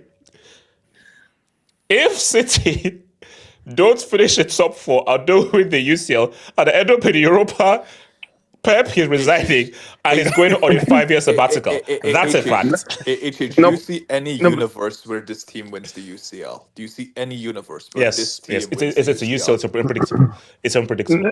It's unpredictable. And for me, like I said, like Pep to City is like, well, Ferguson is to United or like Wenger is to Arsenal. Like these guys the greatest. Like let's be like these guys. He's won them trebles. He's won them their first Champions League and all that stuff. So of course, I don't think like they will ever sack him. Probably might leave maybe. But I don't think look, I think no. We're just do this for a laugh. Like if Pep is to leave, he resigns. He will never be sacked. He resigns 100%. And the thing is, the way he's speaking, I don't like the guy looks like he's not like he said he doesn't want to leave. Kenny, he's not well. Kenny, let me tell you this right now. I feel that they're going to. It's tough. They're going to find a good run of wins eventually, but I mean it's going to happen. But just for argument's sake, Kenny, if they keep on losing, Pep just says, I can't take it anymore. 100%. If this just keeps on losing and it gets even more extreme, Pep is like, because you can see, bro, Kenny, I have never seen a manager in my life react this way to going on a losing. Okay, Kenny, name me Elijah, our unofficial, unpaid, unverified fact checker. Give me a manager who self-harmed because they were going through a bad spell. Name me one. Name me a manager who turned up to a post-match press conference looking like Victor Zaz because we're in a losing spell. Name me one. I can't find any. Elijah, thank you. Obviously, we know the guys. I mean, that when he's obsessed with football, but how do you call it? Like the way the guy's been speaking, the guy's talking about. Obviously, his parents never abandoned him and stuff like that. So, and the way the guy is talking, like you can clearly see, like he doesn't want to leave, like on a down, like on a. Basically, he doesn't want to do a Wenger, man. He doesn't want to leave the club like a trash manager, like with that. Let's go. If he leaves now, like it's a bad look on him. Like, I think he wants to leave at least winning the league or winning something. You can't just leave at like your lowest point like that. He left Spain on an L though. So hold on. Okay, so Elijah, real quick on this because we need to speak about what else real quick. So Elijah, on this, I'm going to talk about Chelsea. And Ford, I'm going to come to you. You guys wasted. You guys took all that time. Yeah, let me go after Elijah. Someone had. I have an AVI HH. It's disgusting, but I have it. Speaking of the game first. Oh God. Okay. Come on. Oh my God. Oh my God. Elijah, man, come on. HH. Nah, take that. Elijah. In all the time that you've been here, that is by far the most disrespectful. And Elijah, Elijah, as a basketball fan, I feel personally offended by. I am too. What do you think? That's worse than Dokudinho, man. That's worse than Dokudinho. How do you think I feel? When I got this, at least at the same skin complexion. That's crazy, man. Bro, when I got it, I was stunned. I was blown away. Like, cause the guy really like after the penalty did the shoulders, like literally like hello. Yo, like, Bruno Jordandes. Oh my God. That's crazy. That's literally Elijah, Bruno Jordandes, bro. Bruno Jordan. Bro, HH.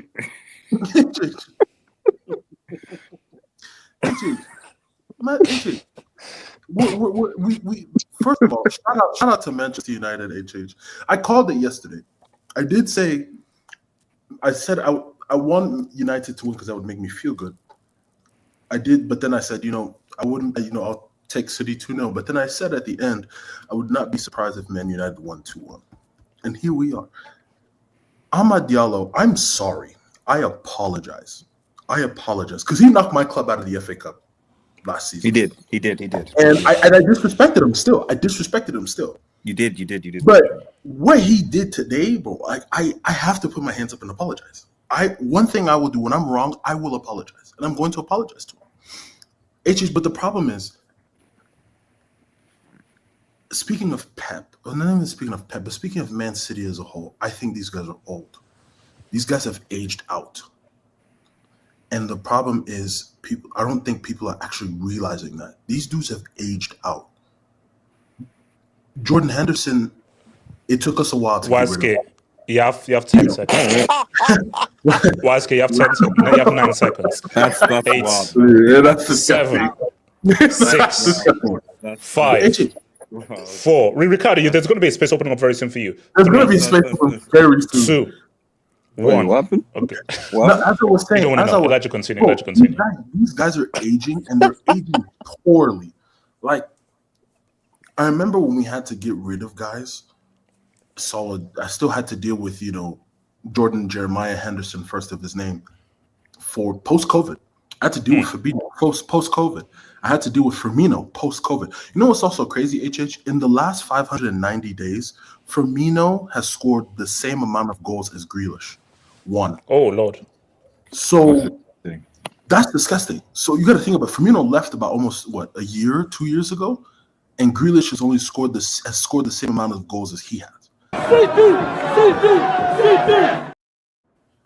HH, why in the name of God is KDB still playing games? The guy, I'm looking at him in the 65th minute. This guy is limping and still playing. Like, he's running, but he's running with a limp. See what I'm saying? Like, why is he still there? He should be in San Diego right now. But I don't know why he's still here. Another one, Mateus Nunes. I know you wanted to leave Wolves, but did City really need you? No. Stay your ass at Wolves. I don't know why. It's not looking good at Wolves. It's not looking good at Wolves. Yeah, it's not looking good at Wolves. Gary O'Neill. Gaz. Shout out to the word Gaz. But Gaz is gone. But I'm just saying, bro, like. So don't be super. Is Pepe fraud? Now, let's get into Pep. HH. On your video, I liked your video about Pep, the match reaction. I had stolen this comment from someone, but it was a very, very, very good comment. Undisputed made a very good point in saying, I believe this as well, that the undisputed GOAT manager conversation will never really have an actual answer. No. Why? Because 1, you got to compare the eras. 2, you got to compare the style of play. 3, you got to compare the players. And then 4, you got to compare, just the situation in general. Yeah. I look at, for example, because I was about to say, when it's an impossible answer, because my thing is that I don't think Otto Rehagel could win 5, 6, 7 leagues in a row or 100 points and 98 points. But at the same time, Pep Guardiola is not winning a European championship with Greece. That's not happening. It's straightforward answer. If you divide management with coaching, that's the key thing. That's the reason why it's hard is because people merge the two things. Because being a manager is more than just as was said multiple times. I think Pep is one of the greatest coaches of all time. Yes, great coach. But managing is a different very different. It's not just about signing good players and getting them to play a particular style. It's about how you deal with egos. It's about motivation. There's a lot of other stuff. Okay, put it this way: a manager doesn't stick to a plan A. A manager has a plan Z. Because the whole point of management is that I have a plan. Basically, I have a plan B, plan C, plan D. I'm doing whatever I can to manage the situation to get a win. But a coach is, I am just coaching, perfecting, and tweaking my philosophy and my plan A. But a manager, he manages situations. He manages. Okay, this is what it is. Okay, what I needs to do. That's why we talk about. That's why we talk about game management, for example. Exactly. It's not that Pep hasn't coached his players well, etc. But like in the case of this game, for example, like, and the case of the final game, like the management side is that you can't be 3-0 up and then lose 3 and then go to 3-3. You can't be winning the game at 88 minutes and then lose to 2-1. That's the management side of things. That's nothing to do with the coaching. That's nothing to do with the philosophy. It's nothing to do with the trophies. The management side says that you should be losing from those positions. You should. You can ask the question: is he a good manager or not? But anyway, that's my now question. again going back, HH, because that comment was very perfect. Because I look at these managers and you look at where they started. HH, I look at even my own club, bro. When, for example, we're gonna go back history-wise. When Shanks hired Paisley post World War II, Liverpool was a second division club, mid-table. They were losing the third division clubs and FA Cups at the crib. HH, do you know where Worcester City is? No one knows what that is. No one knows who that is. I know Worcester Sauce, but I know the Sauce. Exactly. Yeah. Nobody knows who that team is, though. Like, that's what I'm saying. Like, you gotta deal with. And then you look at people like Brian Clough took Nottingham Forest from second division to European champions easily. You look at Fergie. Fergie should have been fired in 89-90, but because he won an FA Cup, they kept him, and it worked. You look at someone like a Conte, who was at first he started off coaching in the fourth, fifth tier.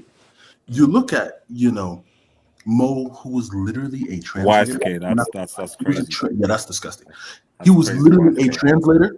You know what I'm saying? Like, I'm never going to disrespect Pep for what he has done for the game in terms of coaching evolution, coaching innovation, but in terms of managing people, managing personnel, that's the biggest tick I give against him. Because if you notice after the treble, you notice that your team is not playing up to standard, but you still kind of like straggle along to a league title. You need to make the changes.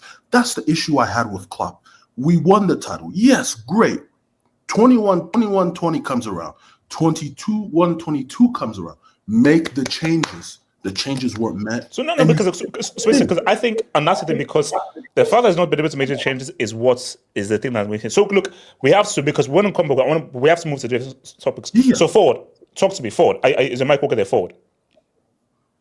Yeah, I'm here, brother. I'm here. Okay, Ford, and then I'm going to come to you, Kenny. So Ford, talk to me. Chill. Listen, we killed a lot of time on Roger being the best DM on all time and all this nonsense, right? And I get it. The rivals are here to ask, "Are you in a title race?" and all this stuff. And I don't. Again, it's this funny thing that football fans want to do now is let's pressure our rivals into are they in a title race so that we can try to crush it on them in a few months and all this nonsense. Well, firstly, we're not doing that right now. If you want to talk about how great my team is and how we're apparently in a title race, then let's talk on the players who have been doing such an amazing job. Now, unfortunately, I won't have time to go through everybody, but we'll go through the main ones. And one who needs the credit right now, the respect on his name right now, is Moises Caicedo. This guy is a one-man midfield at times. So honestly, he's been moving crazy. And listen, Gravenberch started off the season well. We're giving him his respect, and he's still having a great season. But the best midfielder in the Prem this season right now was Caicedo, and there's no argument about that. This guy's moving at a top level. And listen, we're going to talk about his midfield partner. Someone that maybe a certain Philip Waterford can learn from. Maybe if you just leave the kids, you leave the family, you might have some success in your work life. No, look, there's no comparison. Like Jermaine and Walter. There's no comparison between Walter and Jermaine. Like Jermaine is clear. I'm talking about Enzo, but I mean, listen, when we're talking about Foden's father, yeah, he's talking about Enzo leaving. I'm talking about Enzo because again, Enzo, you know, he's put his family to one side, you know, paying the money and all that, but listen, he's handling business on the pitch. Again, 7 games, 7 assists. The performances are just way better. They're just way better. He's even offering more off the ball. Again, we talk about. Can we win the title? That's the key thing. Can we? Yeah, because titles and capitals in Listen, I wanted to talk more on my players a bit more first, but okay, fine. We're gonna get straight into title talk and all this, right? Cool. I'm gonna stay consistent. And what I've always said is the title race doesn't start until Valentine's Day. It doesn't really start until early Feb. If you want to push it up to maybe early January, that's really when the title race starts. Because people are looking at, It starts now. You're in a race and all this stuff, and it's like if you're watching a marathon that's 25 miles, you don't look at who's ahead in the first 7 and be like, oh, they're gonna win it. They're in a race. No, you just wait till like it actually gets serious. Right now, it's not serious. Right now, it's just title conversation. And I'll be real, yeah, Chelsea are in title conversations right now. I'll be honest with you, we look the real deal. When I said earlier about we're here to say football, obviously most of that is tongue in cheek, but we look like the actual real deal. We're playing the best football in the league right now. So, but okay, is this team with the defense and with the German Grover with the Spanish Grover in goal, is this team capable of winning the league? Ooh, it's tough. And the thing is, in previous seasons, I would have just said no and hell no because the bar was 100 points. The bar was 95 points. I think this season the bar won't be that. Liverpool's ceiling this season is maybe 91, 92 points, but I've always been saying, I mean, this is before they've even dropped points in the last 2 games, that I think they're going to end up being around mid 80s to high 80s, right? And if that's the bar, Chelsea in a very good season could get that. And the reason why they could get that is because, again, we have the best, most versatile attack in the league of all the different options that we have. A great midfield. The defense, Sanchez can have great days like he did today, to be fair, some of the saves that he made and claiming crosses and all that. That's good. But we know that he has a Boza moment in him. We know that. But again, with everything that I've said, on top of the fact that we only play 1 game a week, because we don't play Conference League. So, we send our B team out to go handle that. So we only play 1 game a week. Meanwhile, Liverpool and Slot, they're playing their main team, whether it's Real Madrid, Girona, Atalanta, whoever they play in the Champions League, they play their main team. They only maybe swap out Gakpo Diaz. That's really the only rotation that they really like to do. So we have an opportunity this season to get ahead of the curve, get ahead of where I thought we were going to be. Because again, last time I was on this channel, again, a lot of people talking about, oh, Chelsea are dead. I'm like, no, listen, it's going to take time. It's a mad situation, but people telling me that, oh, they're on 8-9 year contracts. They're never going to play serious. Okay, well, look at us now, right? So, yes, but at the same time, we're actually ahead of schedule. And I think this season we have an opportunity to do something special, especially playing only 1 game a week realistically. So, we're not in a title race yet because for me, it starts February, or at least for me, when we go to the Etihad. When we go to the Etihad, which I think is late January, if we're still in a great position and we win there, boom, like we're off to the races at that point. But until then, we're looking serious. We look like the real deal, but we need to keep it going. The Etihad, right? So I thought you mean Anfield, not the Etihad. No, we go to the Etihad late January, and but City aren't in a title race with like. The Anfield is no. City, I only say that because like on paper our run of games through December is actually quite favorable, right? So I'm not saying we're gonna win every single game, but like they're games that we should be winning, or at least like maybe dropping like a maximum of points in 2 of those games maybe. And then on paper, City it looks like a hard game, even though right now they're absolute strippers, right? Everybody's beating them, But maybe by then, maybe they have a CM in or something, and they look a bit better. But if we can go there and make a statement, win at a big 16, because we haven't won away at a big 16. Okay, Tottenham, but we always win at 3-point lane, so that's different, right? But if we win at City off the back of a great run, then at that point, there's no doubt that we're in a title race and that we can actually go all the way. I mean, again, I don't want to tempt fate. It's a good run. It's a still, good though, run. RDS, leave us alone. RDS, leave us alone. Listen, Everton and Fulham put points top of our rivals. Let's chill, man. Everton just drew against Arsenal. Some of Fulham did against It's not easy.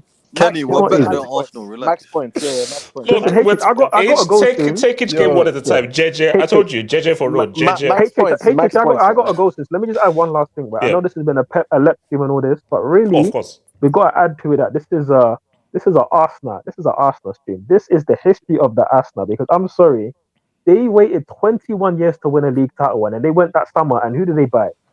They bought Mikel Marino, the Italian Versace model, and then our 7th choice winger in Raheem Sterling to go and propel them to a league title. What did they do the year before that? They went and gave 295,000 a week to Kai Havertz, the absolute scrub, who I had told everybody about. Excuse me, how much? Fraud. What? He's paid 295,000 a week. People say, "Oh, he can be a plan B." He can't be a plan B. They spunk their whole project on Kai Havertz. It is. Oh, well, actually, then again, it's not, because we sold Mason Mount for 65 million here. It's a close second. So let me come to Vinci. Talk on the Chelsea. I'll come to you, Kenny. To Vinci, talk to me. I'm not gonna lie, man. You man are some underdogs in this thing. Still, I'll be real. Like the way you lot are slowly just underdogs. RDS, can you let him speak? Thank you. Yeah. No, bro, like the way. No. As you know, underdogs. Like nobody. Time and No one is looking at us right now.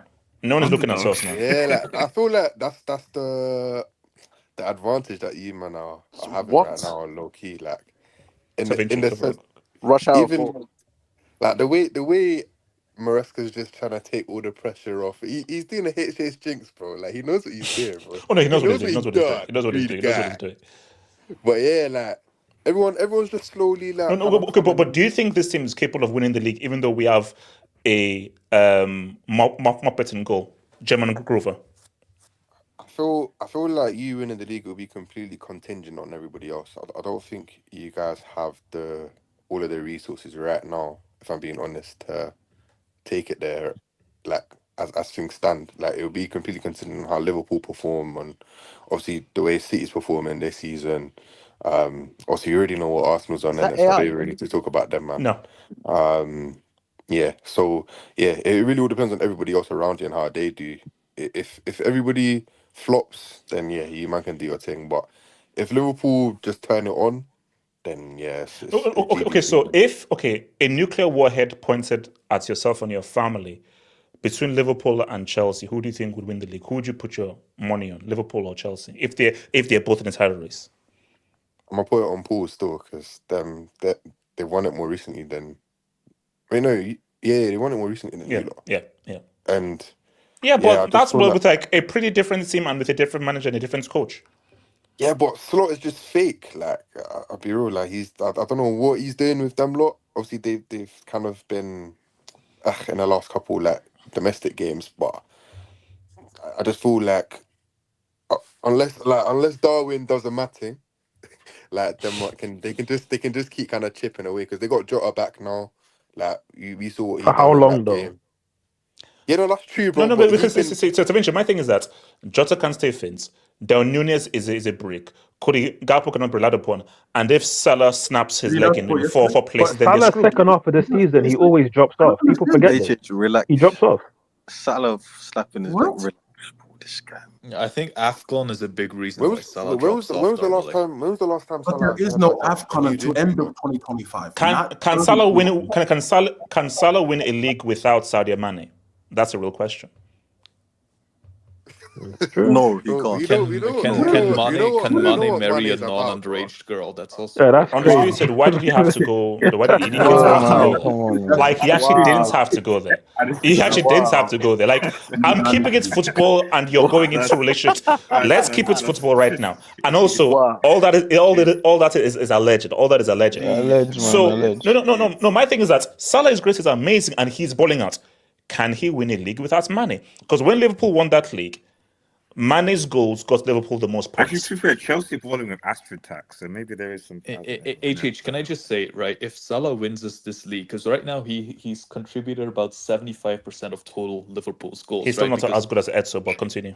No. I'm asking that bald Arsenal dude, the one that ran to Messi for a UCL. That would be a conversation. On this Twitter, that's crazy. It's not a conversation. On this Twitter, that's he still has to surpass guys like KDB, Rooney, like other top dogs in the Premier League. No. Wait, hold on. Man United, Ronaldo. Ford, I'm an Henry guy. I'm an Henry guy. Ford, tell me the goal Henry scored in the final. Describe it for me. No. Are we really doing this? It's a question. Describe the goal that Henry scored in the final. Describe it. Was it an overkick? Was it a tap in? In a final? No, describe Salah's goal in a final. Describe it. Because we're comparing Salah versus Henry, right? What's his open play goal in a final? No. What? Ford is fair. That is fair. Outside of that penalty which Sadio Mane won, has Salah scored a goal in a major final? Okay. Outside of that penalty that he didn't win. Forward, can I just ask you one thing, right? Who's a better big game player, Henry or Salah?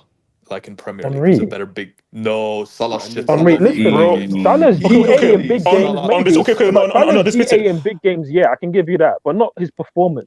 We're talking about performance. Hold on, right now, because I'm not okay. Has Salah ever scored a goal like Henry scored against Real Madrid at the Bernabeu? Okay, can I can give you one right. I can give you one right now. Man City solo goal, dribbled past 3 guys. Man City, but he didn't Wait, dribble though. what are you talking about? I'm talking about a Okay. UCL knockout game against Real Madrid at the freaking Bernabeu against Iker Casillas. What are you talking about? Okay, I'm talking about a game. I'm talking about a game against a 93-point Man City title decider against the same Man City who are in 2 and 12 and lost to us Chelsea boys. We're talking about Premier League, so I don't know why people are bringing up Champions League. I can't lie, dribbling the ball off your like your knee pads and all that that's not dribbling. That's not dribbling. Oh, by the way, bouncing off your knee. Salah scored both home. Wait, hold on. Let's get back to so Kenny, are we capable of winning the Premier League? Are Chelsea capable of winning the Premier League? Can you make that, please? Oh, I mean Kenny, of course. I don't think that's necessary. We've already seen it. So We've seen it guys, man. And obviously, we got. What the hell? Wait, no way. No way. I don't know what that was. Kenny, man. Wait, Kenny. I love Nico, but Kenny, as a Black Mike fan, please change that here, please. As a fan of Black Mike. Wow. Okay, please.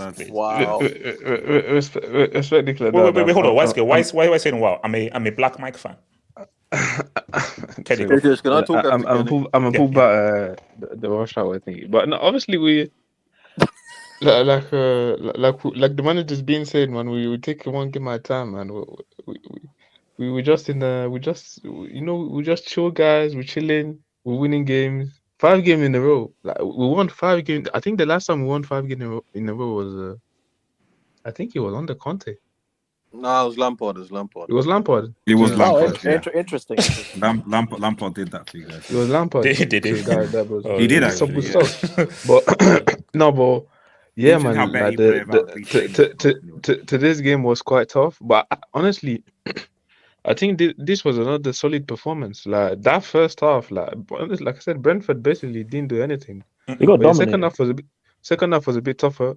The one thing that I'm frustrated a bit with the team is the descent. Like Cucurella should not be getting the. That was what. Okay. So if the referee has called full time to signal the end of the game, do bookings still count when you've already ended the freaking game?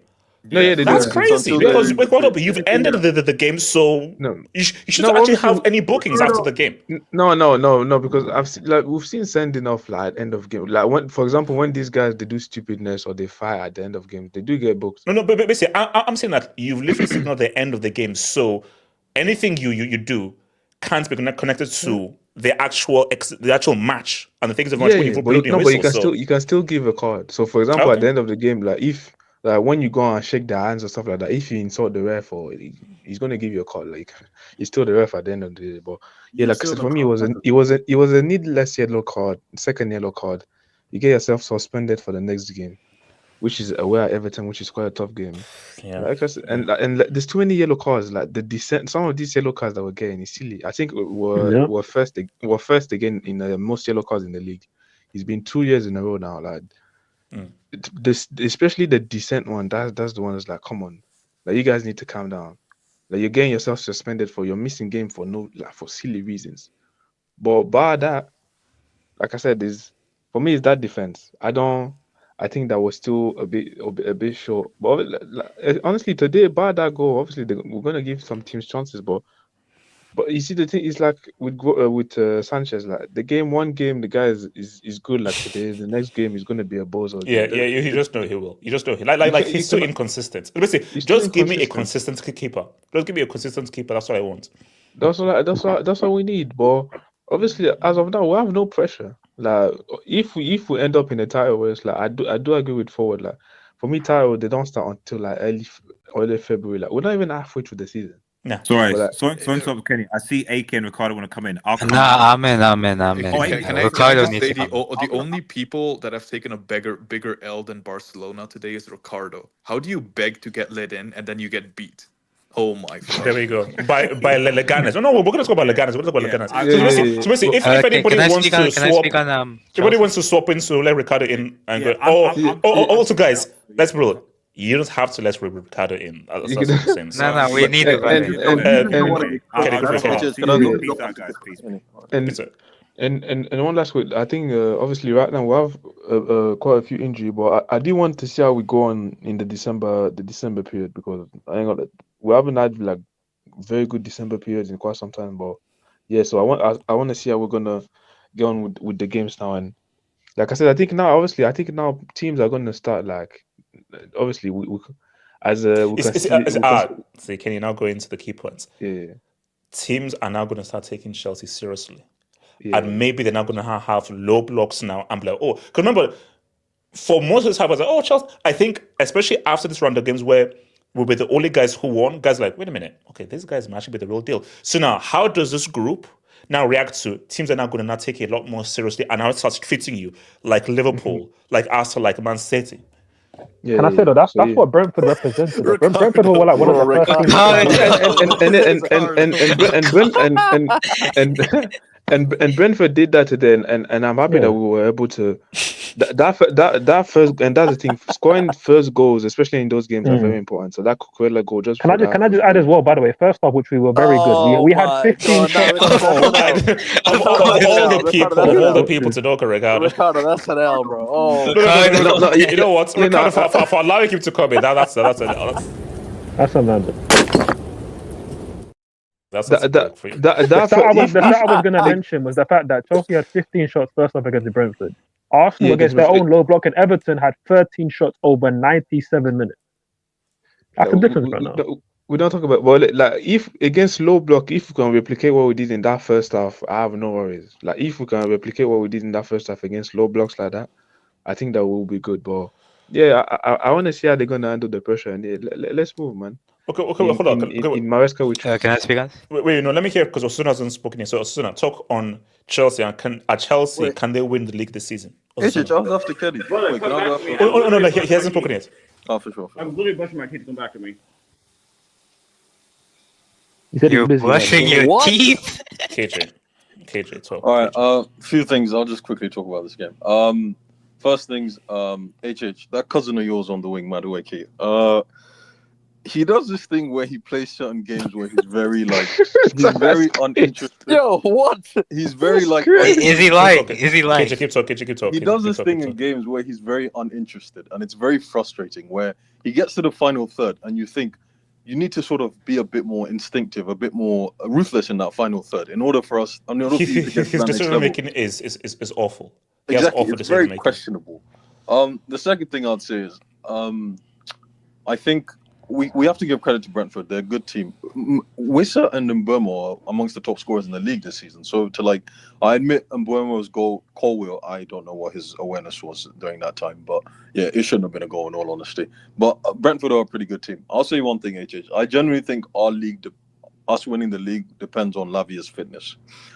HH, what's his name? Enzo and Caicedo midfield 2. What? Enzo and Caicedo midfield 2 will not win you a league title. Do you see the gaps that we had in midfield today? It was insane. Well, we had no control of that midfield.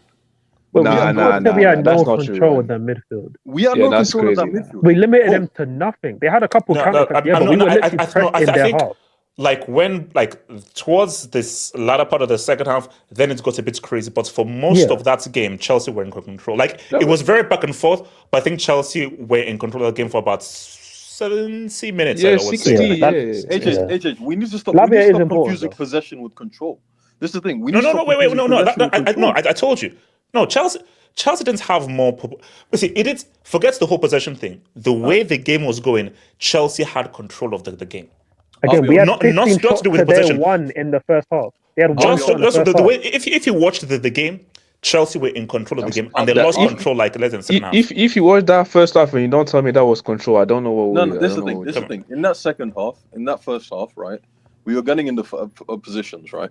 I'll say two things. In order for us to win the league, we have to be more clinical in the final third. Jackson, right, today he scored the goal and he was the winning goal, but he is a player who needs 3 or 4. He's like a volume player. He needs 3 or 4 chances to score 1 goal, and that's a problem.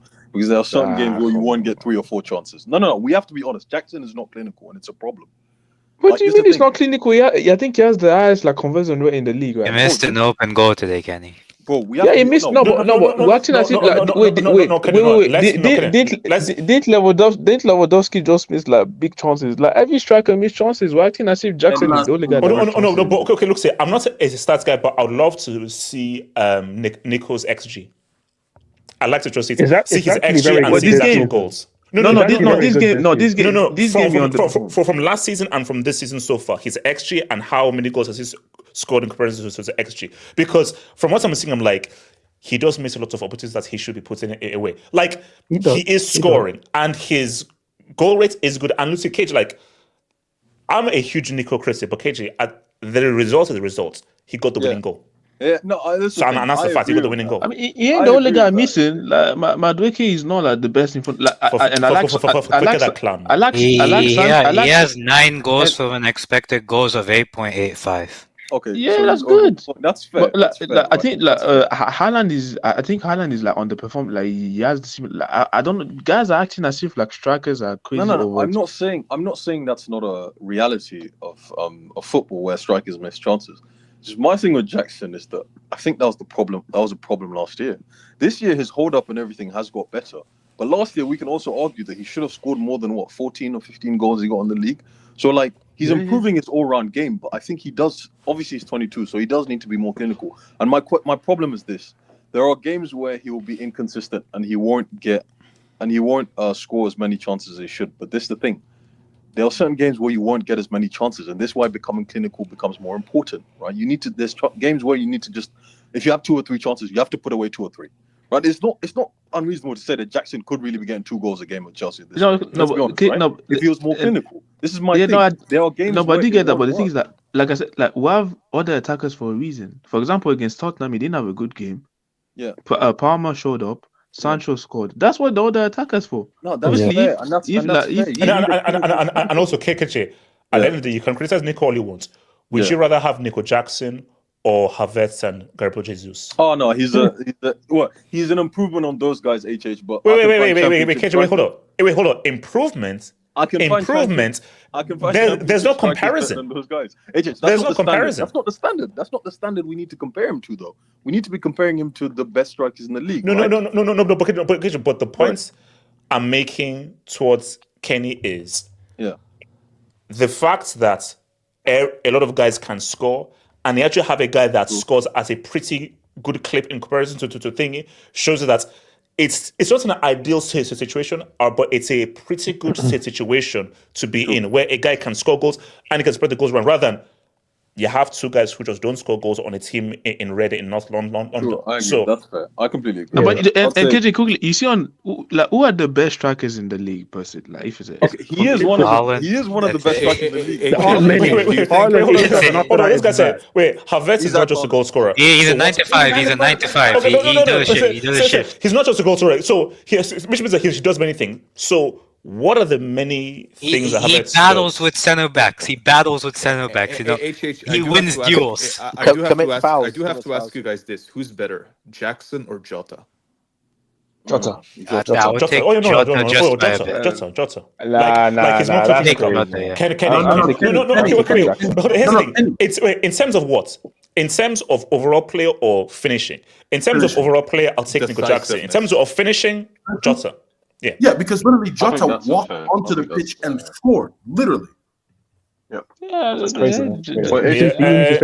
Elijah, that keeper's controller ran out of bad feet. No,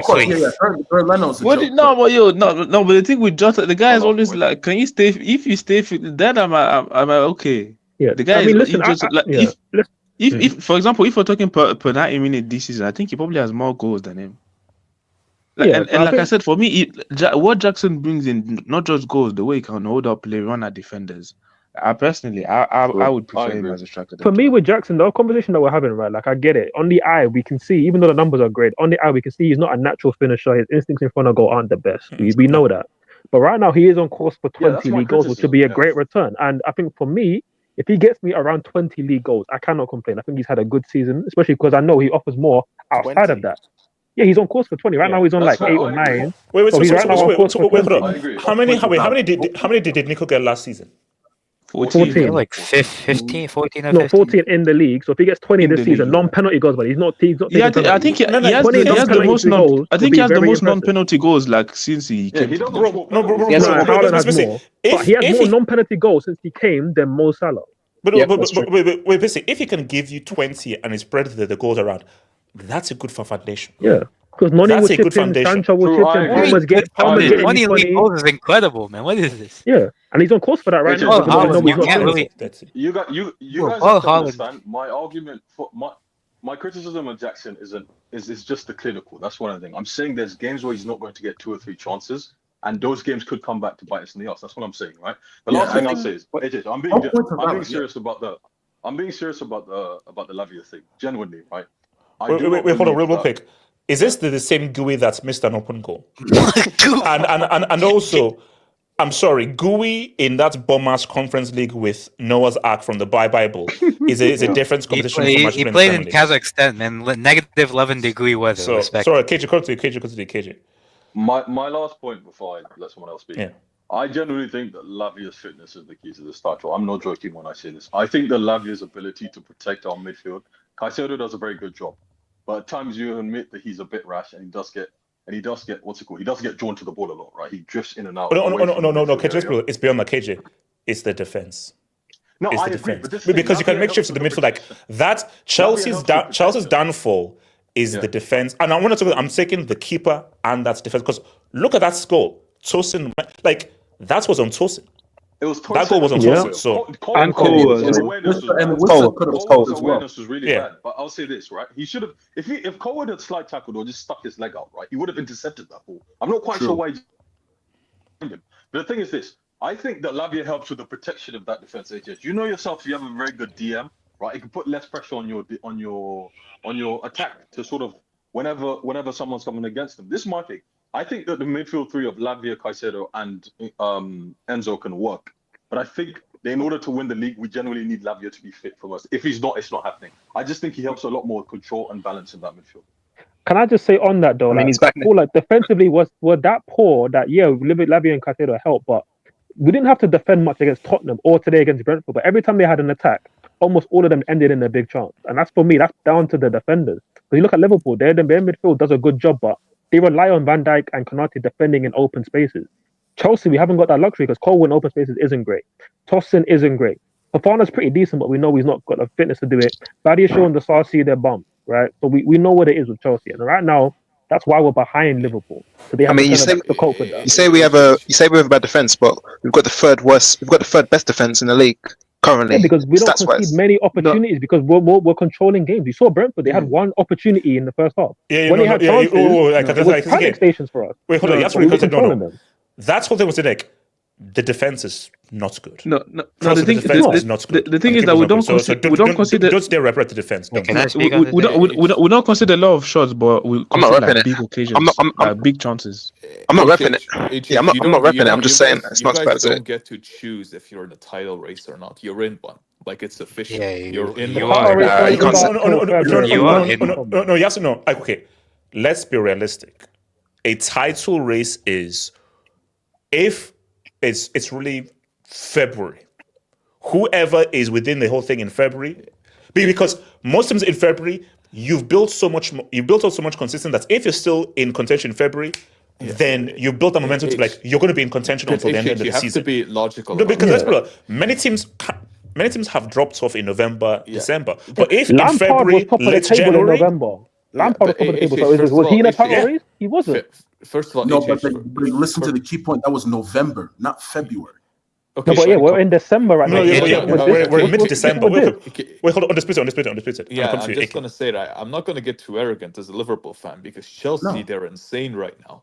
And also, you guys have got a lot of squad depth and you have a lighter schedule. So it's a combination of two things. You have a lot of squad depth and you have a lighter schedule. You have demons like Enzo, Caicedo, Lavia, Palmer, Jackson. You know that midfield reminds me of actually I'm not going to say it.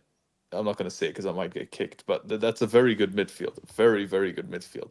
I wasn't going to say 2015 Juventus where Enzo was Pirlo, but if I were to compare it to one.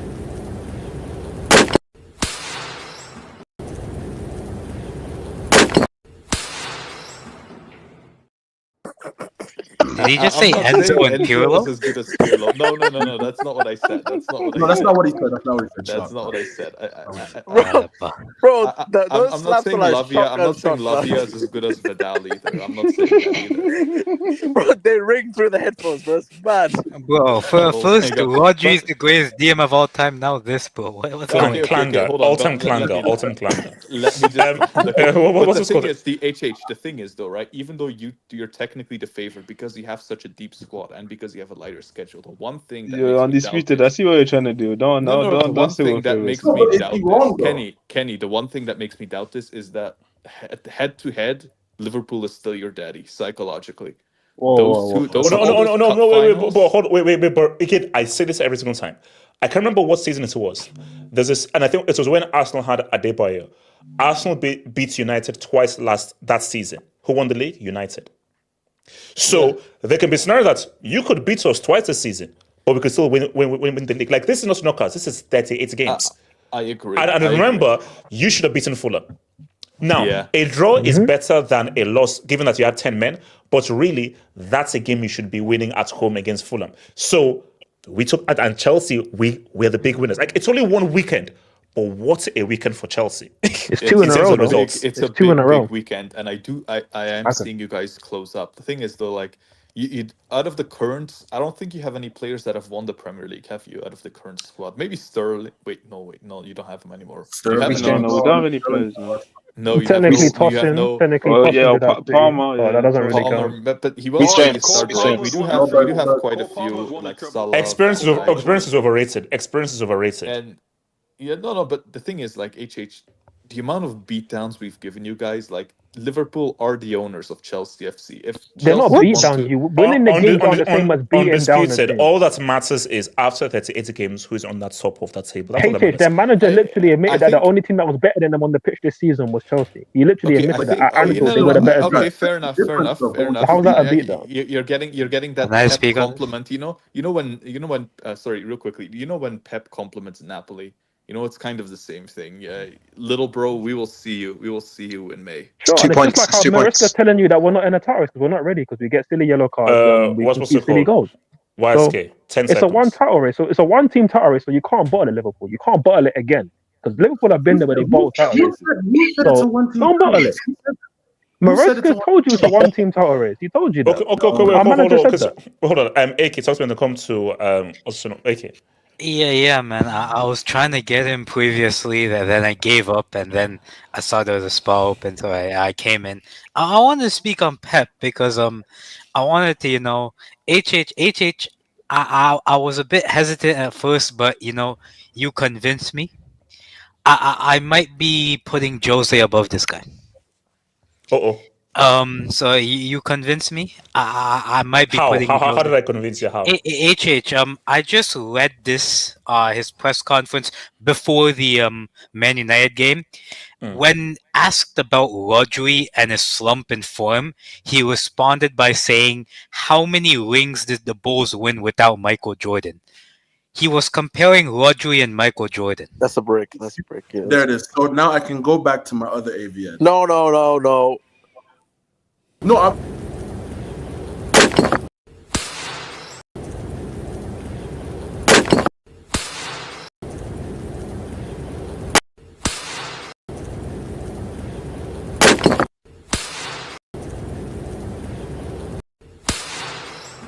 Damn bloody fool.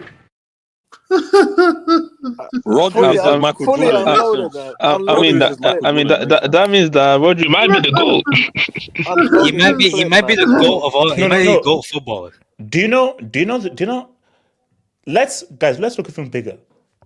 How is KDB supposed to respond to that?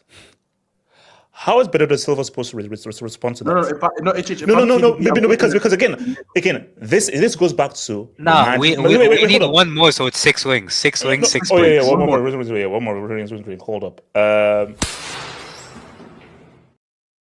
How is because by you saying that comparing Rodri to Michael Jordan, you're in the represent KDB, Bernardo Silva, Haaland. What your contributions were not as big as Rodri's contributions. That's essentially what you're saying. Exactly. Yeah, so basically, all the stuff that Gundogan did, that KDB did, that Bernardo Silva did in the user in the league, their contributions obviously were lesser than Ricardo got Rodri. beat again. Drop Ricardo got brick for beat again. Ricardo. Bernardo Brick for Silva is Steve Kerr, A man. brick Come for on, man. Ricardo, man. A brick for Ricardo. Ricardo got beat again. Oh my Those God. players are replaceable. Rodri is simple. Yeah, but That's crazy.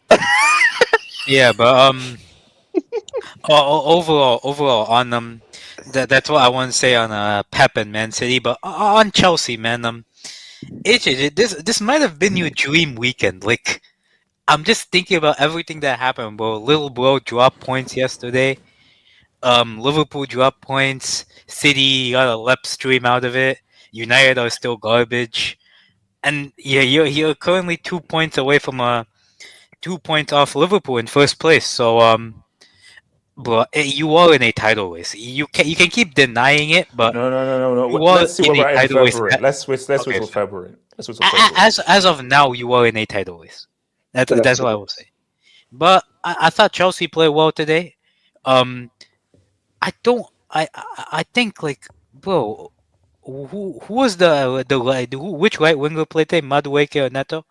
Because Madueke. Madueke, bro, that guy is kind of on off. Like, yes, some games where he's really good. Actually, that one game where he's really good, but he's so inconsistent, man. Like, he's good with the ball, but his final action is poor. I thought today he should have had a couple. Like, he should have done better with the positions he was taking up. Caicedo might be the best midfielder in the league. According to Arsenal fans, though, he's only had 2 or 3 good games. He's not better than Declan Rice. He can do whatever with the information. But With that AK, information, I will say though is that according to Brighton fans, McAllister was always better than Caicedo. Just saying.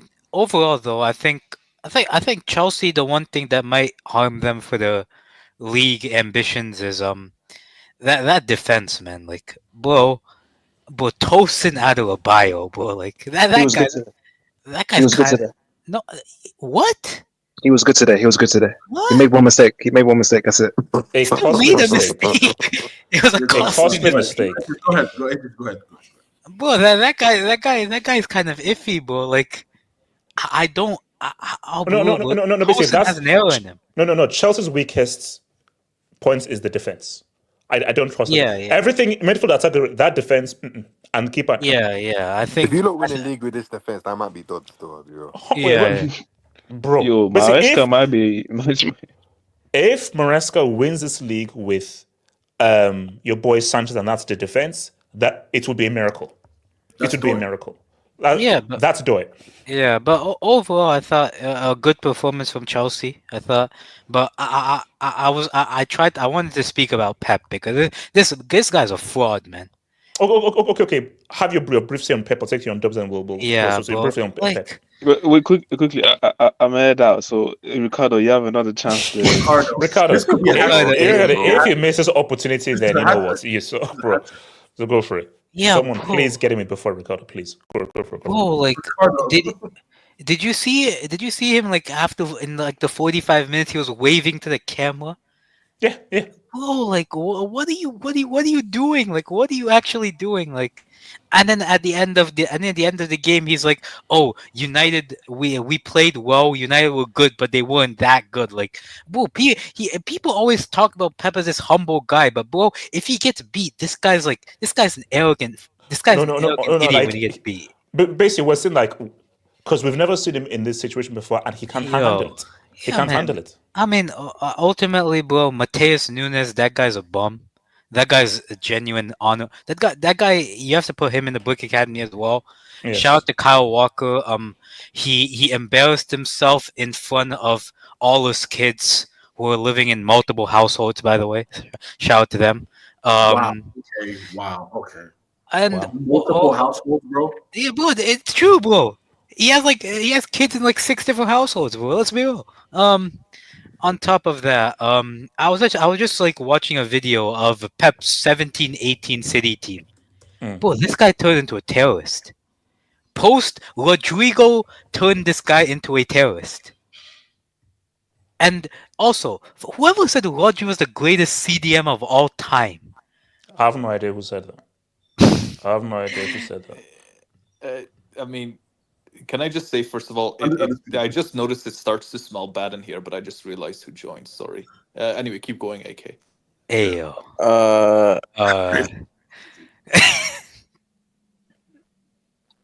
Wait, what? Racismo, no? Well, No, because you guys missed it. You missed it. It's okay. Wait, who? Okay, look, okay. Yeah, move on. I want to speak on Barcelona as well, but move on. Okay, so all right, let me quickly just get some. We are listening to Dubinsky's. So yeah, General Verada, how many LEP sequels are we, bro? This must be like the fifth or sixth LEP stream, and my thing is we could get more LEP streams. We could, I think, because bro, these guys have Villa away, they have PSG away, but look, the more LEP streams, the better. But the way that these guys are going, bro, I don't know how they're going to get at this rots, man. If man, member for 60 months, thank you for your membership, man. 3 years, Alex Ferguson did not win Arsenal Invincible and peak Mourinho back to back. But what did he do after that? He won 3 in a row. No. He's saying that's what Fergie had to deal with, man. Like that. Of course, yeah. But what did he do after that? Yeah, exactly. 7 or 8 or 9. Yeah. Yeah. Oh no, that's what I say. Like obviously, you can shout at the club team, but the kinds of teams that Fergie had to go with, those are bloody good teams. Shout out to community notes. Chelsea are unanimously not in any title race. # road to 40, 100%. So road wait, to 40 community notes is a Chelsea fan? Shout out to the community. No comments. All right. So since we've been joined here by Leganes. by Mr. Ricardo, so Ricardo, then obviously to intervention. Nathaniel didn't get to speak on his club. Can you speak, please, HH? Please come. Let me speak, please. Okay, HH. Nathaniel, very quick. Thank you. Well, let us see all the brick door. Let this be the brick door victory. No. Come on. Look, first of all, thank you. Look, let me say that I'm just so happy. This game was tough. I couldn't sit down during the second half because it was so nerve-wracking. The referee was against us. He gave us 7 minutes. I don't know. That's just stupid. But look, bro, stop walking away from the mic, man. Like, Oh, sorry. Can you hear me? Let me tell you.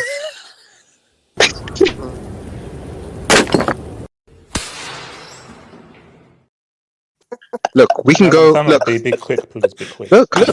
AJ, look. We can go Invincibles next season because look, no, this season because January is a new year, isn't it? So if we just win all our games in January. All right. Hold on. Okay. What's it called? Ricardo. So Ricardo. No. Ricardo. So Leganes. Ricardo. Can you speak on Leganes? HH, come on. It's Christmas, man. It's Christmas. I know. It's Christmas. I don't believe in Santa Claus. Ricardo. Barca. When you lost 2 games. Yo, Elijah, my point exactly. So, Ricardo and Leganes, thank you. Before we go on to this brick club, and ask you, where's the funding being allocated towards your streams? Because how the hell you only have 10 slots open? Keep talking. It makes things easier to manage. So it is what it is. You know, there's a reason why women like Sophie Rain make like 48 million a year. You just slow down on the OF and start paying. Yeah, costs are allocated elsewhere, man. That's look, it is what it is. Like, you gotta reinvest I could have balanced the budget. You gotta reinvest in yourself. Bro, this fucking Barcelona team is pissing me the fuck off, man. Oh man, yo, we actually peaked in October. Like, there's no. Picking on October is crazy, bro. Yo, it was spooky season at that point. So how do you lose to a team? I swear they were like they're 15th. You know, they're 1,600 days on. No, bro, that's the first away win in like 3 years or something. Wait, hold on. Yeah, drop it. They were actually 17th over. Hold on.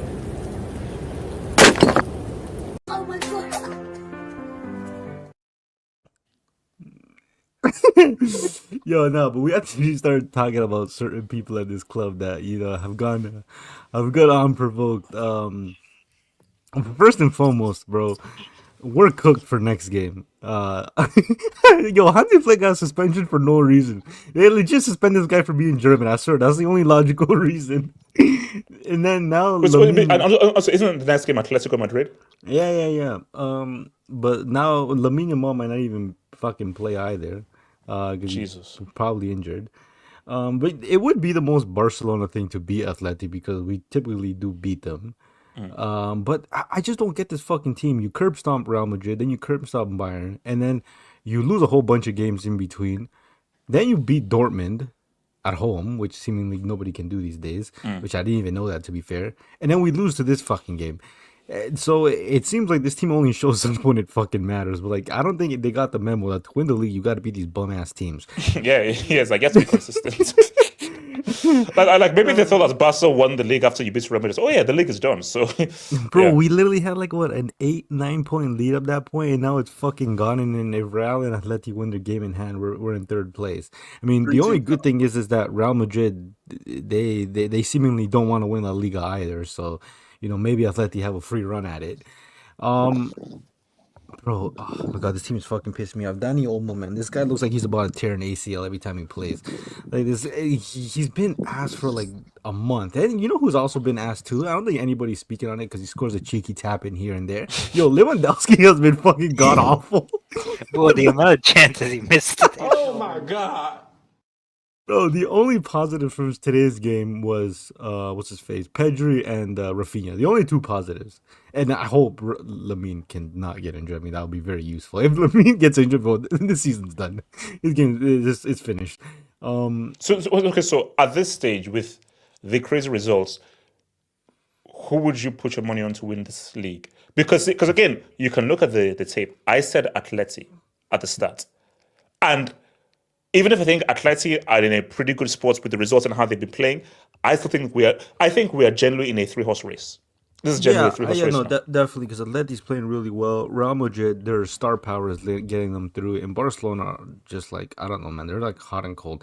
I would still go with Barcelona mainly because I actually didn't even realize this, but Barcelona have actually played more away games in the first half of the season than they have played home games. And I think it has to do because they kind of get the second half of the season with the Camp Nou. So I think there's like 2 or 3. We're going to have 2 or 3 more home games in the second half of the season. So in a sense, that could play in our favor. And obviously beating Real Madrid 4-0 gives us an advantage on the head-to-head. So if we beat Atletico Madrid, we kind of have an advantage on those head-to-head. So yeah, those extra home games can help, but I mean, if you're gonna play like you played against fucking Las Palmas and Leganes, I don't think that technically matters. But yo, this game's pissed me the fuck off. So was the main culprit Lewandowski missing chances, or the team today we should have won. Like, first of all, that Johnny Sins looking goalkeeper turned into prime Neuer. I don't know how the hell he saved the first goal. He was ultra autistic, man. I didn't get what was the ultra autistic. No, the Rafinha chance, that was an insane save. I can't even lie. Like that was an incredible save. I'll give that to him. Lewandowski, bro, there's the one when Pedri like scooped it up and he did a crazy touch and then he just tried to volley it first time. It went straight at the keeper. And then there's another one when Lamine did a Trivela and they said it was offside, but upon replay, he actually wasn't offside. He just missed a point blank header. Yo, bro, Lewandowski, bro, I don't like.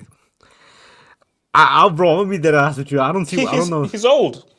No, so, you can't do that. You can't do that. No. But come on. What's what we always say? We say like, man, look at how good he is for his age. Man, how can a guy this old, clearly past his peak, still be amongst the most clinical finishers in the world? That's what we're always saying. I'm gonna be honest with you. I'm not a firm believer in the idea that when you're playing good at like 75, you can be like, oh my god, he's so great, and he's doing it at the age of 75. And then when shit goes bad, you'll be like, oh, but he's only 75 years old. Like, bro, you can't have one and the other. I'm sorry, Lewandowski. Like, somebody explained it to me. Somebody said in the panel before. He's obviously very good when he's firing, right? Nobody can deny that. He's going to get his goal. But when he's not firing, bro, the guy becomes very detrimental to the team. Like, extremely detrimental. In this past month, bro, the fact that Ferran has became an option, like, it just shows you how bad he's been playing the last month. But nobody wants to talk about it. Absolutely zero wants to talk about it. Why? Because, bro, we there's a lot of people that treat this guy like he's a short bus student. Like, I swear to God, this guy has no link-up play. Sometimes he's trying to do the Benzema thing, and it's not working out for him. And today he just missed like 3-4 goals, bro. Like, just give us one just to at least salvage a point. But like, yo, he's god awful, man. I'm sorry. Like, honestly, I don't even think I'm hating on Lewandowski that much. Like, I genuinely think, like, I've always been very honest about him, and he's just not as clutch as people make him out to be. And those Real Madrid and Bayern Munich goals weren't fooling anybody. Like, so the rest of the team, like Olmo has been pissed me off. I'm glad somebody knocked his tooth out like last game. Who else? Pena had a little bozo moment, but luckily we didn't concede. But look, I don't know if we can beat Atleti next week. That's a saving grace. I think we can go out with a little bit of chin high. And to be honest, I don't know if we'll beat them. I can smell a draw because typically Atleti they just never beat Barcelona for some reason. Home and away, they just never do. So if we can win, great. But I think a draw is gonna happen, especially if we don't have Lamine. I don't know how the hell we're gonna win that game. So Tavinci, talk to me. I'll come to you, Barry. Tavinci. Yeah, bro. We suck, bro. I'll be real. I feel like And he started so well. He started so well. That's the thing. I mean, never this get, season. Yeah, I never get excited when like we start. Well, it's not about how you start; it's about how you finish, innit? Like, bro, if there's no Pedri there, there's no Lamine, bro. There's just no ingenuity, no creativity, nothing. It's like these men just pass sideways, sideways, sideways. Like, bro, if they're doing a low block against you, just take shots from outside the box, bro. Like, force chances, innit? Like, I don't know why you man just keep passing, and nothing happens. Like, it's so annoying, bro. Like, and I know, cool, like, Rafinha's been doing this thing, bro.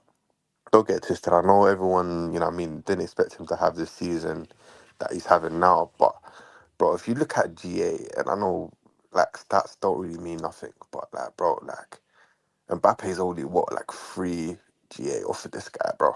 Do you know what I'm saying? Everyone's cooking Mbappe, but everyone's trying to uplift my man, bro. If this guy gets the ball one-on-one, he's useless, bro. He's so dead. Like, you can't beat his guy. You can't take his defender on, like, nothing, bro. He needs that space to get in behind and do his thing. But obviously, he's been contributing to the team, so I'm not going to get onto him that much tonight. But, like, Lewa, bro, I agree with Ricardo, man. Like, the guy, if things aren't going his way, he's just cheeks, bro. I can't be wrong. Like, he's just like But do you still think you can win the league though? Yeah, because my thing is that you can't. Atleti seem to be on a run now, but then if Atleti now lose to Barca as they normally do, I think it's hard to really pin down anybody winning this league because both teams seem to be inconsistent. That's the thing. Atleti are like the Spanish Arsenal, bro. Like, you think they can do it, but then it never goes their way, bro. I feel like us winning the league again is completely contingent on how Real are able to grind out their results. If they keep lacking and they don't take advantage when we slip up, then yeah, if we just need to basically just fix up these little mistakes. Like we need to stop being Robin Hood, stop giving to the poor, and and actually take our chances when we have these opportunities to take advantage of these things. Hold on one second. Tavinci, you know what's been pissing me the fuck off, bro? I like this guy, but he's actually been getting on my fucking nerves. Yo, Balde, sometimes when this guy crosses the ball, bro, it's like he's giving free souvenirs to the fans, bro. Like, some of these crosses, but they land nowhere but the corner kick. Like, it makes no sense. He's so bad. This is why I said earlier, bro. Like, Barcelona legit need another left back. Like, I'm sorry, this guy, yeah, he's quick down the flank and everything, bro. That you give that guy like a 10 meters of space and just give him a free cross, this guy will send it to Neptune. He's so bad at crossing. Bro, I think there was even a part in the game where we had a counter attack, yeah, and like all of the Leganes players were up, and I was screaming at Bode. I said, "Bro, pass the ball forward." And this guy just passed the ball back. No, but you know what's so crazy is like, it's like Leganes. Those are one of the names I use in terms of my Bozo teams alongside Lugo and all these Bombers teams. Like the fact that and also the fact that Leganes are not even one away for how long is crazy. Barry, talk to me, Barry. It's been a bad stretch, man. Ever since winning El Clasico, it's just been going downhill. And remember how everybody said that Barca were going to win the league after El Clasico? Everyone said, "Oh no, the league is done. The league is done. Barca are going to win the league." And I was like, There's still a long way to freaking go. At that point, Real Madrid obviously they were going through their struggles, and Atleti didn't have their stretch that they're having right now. So, but a lot of things can change quickly. But with this team, I mean, I don't know, man. Today it was just pissing. It was just pissing me off. The goalkeeper turning into freaking Superman, saving everything. Lewandowski doing some bozo stuff. Only really Pedri and Rafinha were trying to give some creativity. I mean, obviously didn't have his good game. Just very, very annoying. And in the bigger picture, I always said that this squad is pretty limited because obviously with the injuries, the money situation, we're not able to have like a fully complete squad with the way that a Real Madrid can have. But I didn't expect this bad of a stretch. Obviously, we were gonna lose some games here and there, but it's been happening too much. Games where we lose points in some dumb ways. Celta Vigo took a dumbass red card when you're up 2-0 and then you're blowing the lead. Ding Dong giving a free penalty to Betis, tie game, and then the rest be holding us out. I ain't even gonna lie. But basically, I still don't know how Ding Dong is still on your books. How is that guy being paid 300? I mean, Deferred, no, like 600,000 a week. Deferred. Because the only alternative he has is Saudi, because no one's going to give him that money anywhere else. And That's also, what- no one's that- going to pay him that money. Ben, send him to Saudi. It's No, deferred. that's why. That's why I was It's hoping deferred. for Ten Hag to stay at United so that he could buy Ding Dong for a good 80 mil. Nah, we should have cashed out, man. Exactly, bro. 80 mil. Yeah. Bartonomics didn't kick in at that moment. No, you guys wanted to sell him. He just refused to go. You Yeah, boss that him. is true. That is true. That is true. Wait, hold on. Let me bring it. So, what were you saying about Barca? Let's hopefully you don't start brushing your teeth. No. All right. So Barca and Leganes. Stay off the weed too. Stay off the weed. Oh, I actually stopped smoking. Hey, Is that a good for you. celebration or not? Good job, man. Good Yeah, job. of course, man. Marijuana is Yeah, not man. good for you, bro. Are you Yep. sure? Okay. Yeah. Well, Have you hold taken on. We'll give it a. Come on, clap your hands. Well I done. think that's the last Don't guy. put that What guy. the heck was that? That was my only celebratory Hey, meme. Jay, That's my that's only the right celebratory meme. It's my only Jesus celebratory Christ. meme. I don't have any other celebratory meme. Bro, that's a Wait, poverty we- meme, man. That's a I'm poverty literally right now. There is no other celebratory meme I have apart from that. That's my only celebratory meme. bro. That's a So- poverty meme, man. Continue. You Yeah, can't copy so- Shrek with the song. So Barcelona, like they just cannot seem to find consistency. I think after you can't play a whole season of the way that they're playing, they were playing at the beginning of the season. It's just not possible. Your players are going to get completely knackered, injured, all of that. Yamal's already been injured twice this season. That's your best player. It's the best player in the world. And if he's not making something happen, it seems really like this is kind of a Yamal FC a little bit. Like obviously, like it's not 100%. It's not as bad as some other carry jobs, but it's like at a certain point when he's not playing, these guys are always struggling. Like it's always a struggle with these guys when he's not playing. And that's where you have to ask yourself, where's the creativity in this team if he's not creating chances, right? Because who is supposed to be that otherwise? It's supposed to be No, because I think doesn't he have like 9 assists now, Yamal? He's To got be the most fair- assists. crazy like that. To be fair, I would say when you have a Yamal playing well, you have a 1-2 punch combo with Rafinha and him.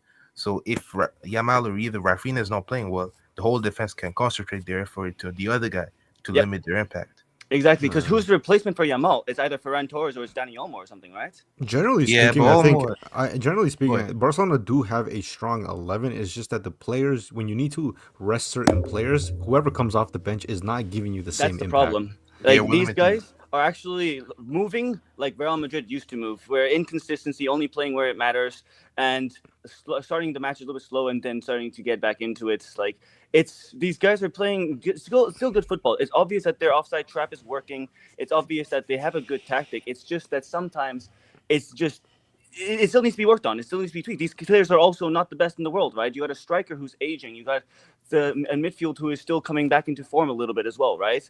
I think that these guys are going to be a good team, right? And Rafinha is still out of this world right now.